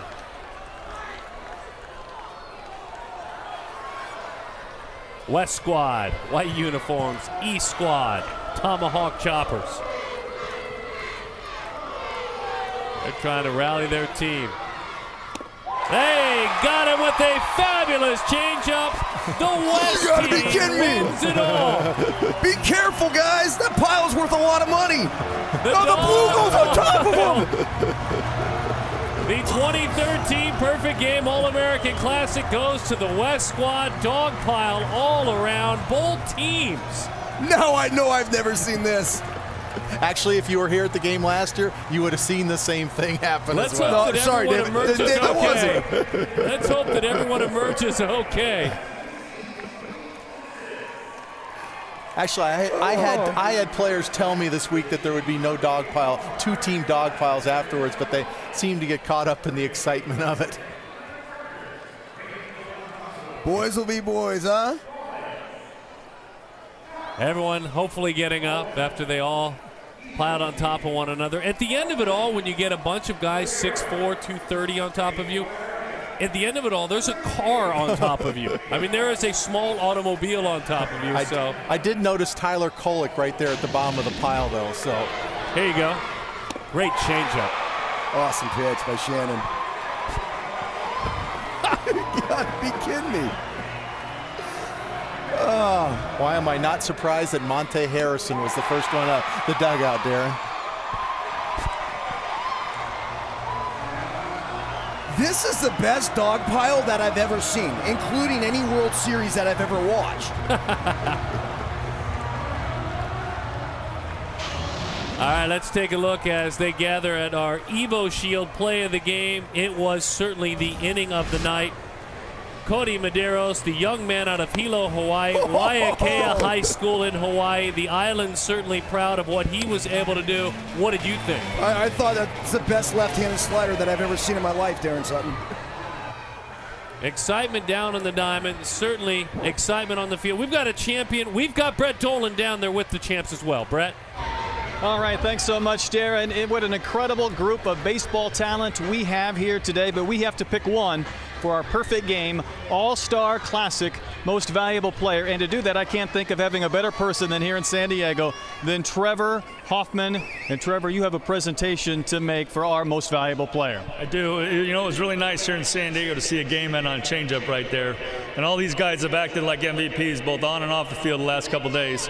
But it's this man, Jackson Reese, that's taking home the hardware tonight. Congratulations, Jackson. Thank you very much.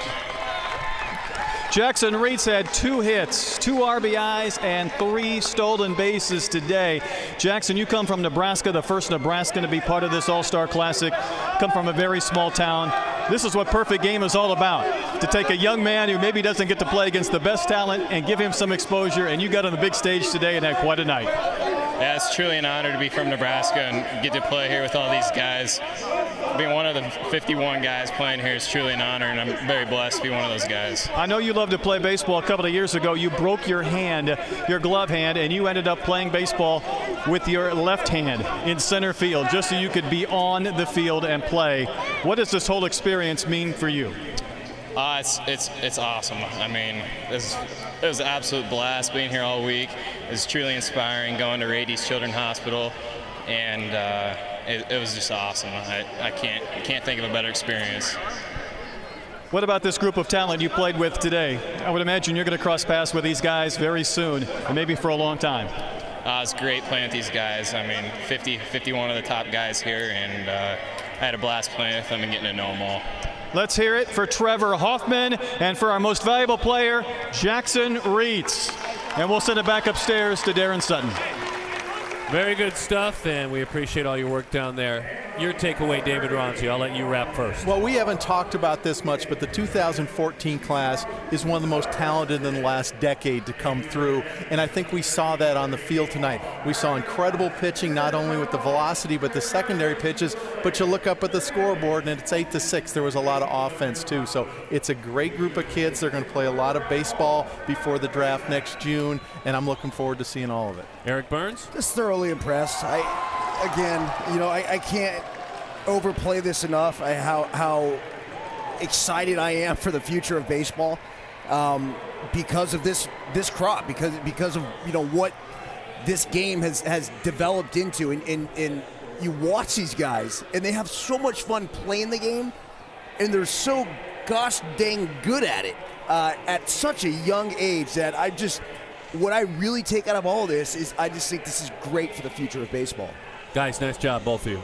Fun working with you tonight. Thank you very much, really was. Thanks, Friday on MLB Network, it's the rivalry renewed one more time as Cano and the Yankees head to Beantown to face Ortiz and the Red Sox. It's Bob Costas, Bill Ripken on the MLB Network Showcase at 7 Eastern, 4 Pacific. Coming up next, catch all the recaps and highlights of today's Major League action on Quick Pitch. He's Eric Burns. Next to him is David Ronsley. Brett Dolan was a star down on the field. My name is Darren Sutton, saying so long and good night from San Diego. Thanks for watching the Perfect Game All-American Classic presented by Rawlings here on MLB Network. We'll see you next time at the ballpark.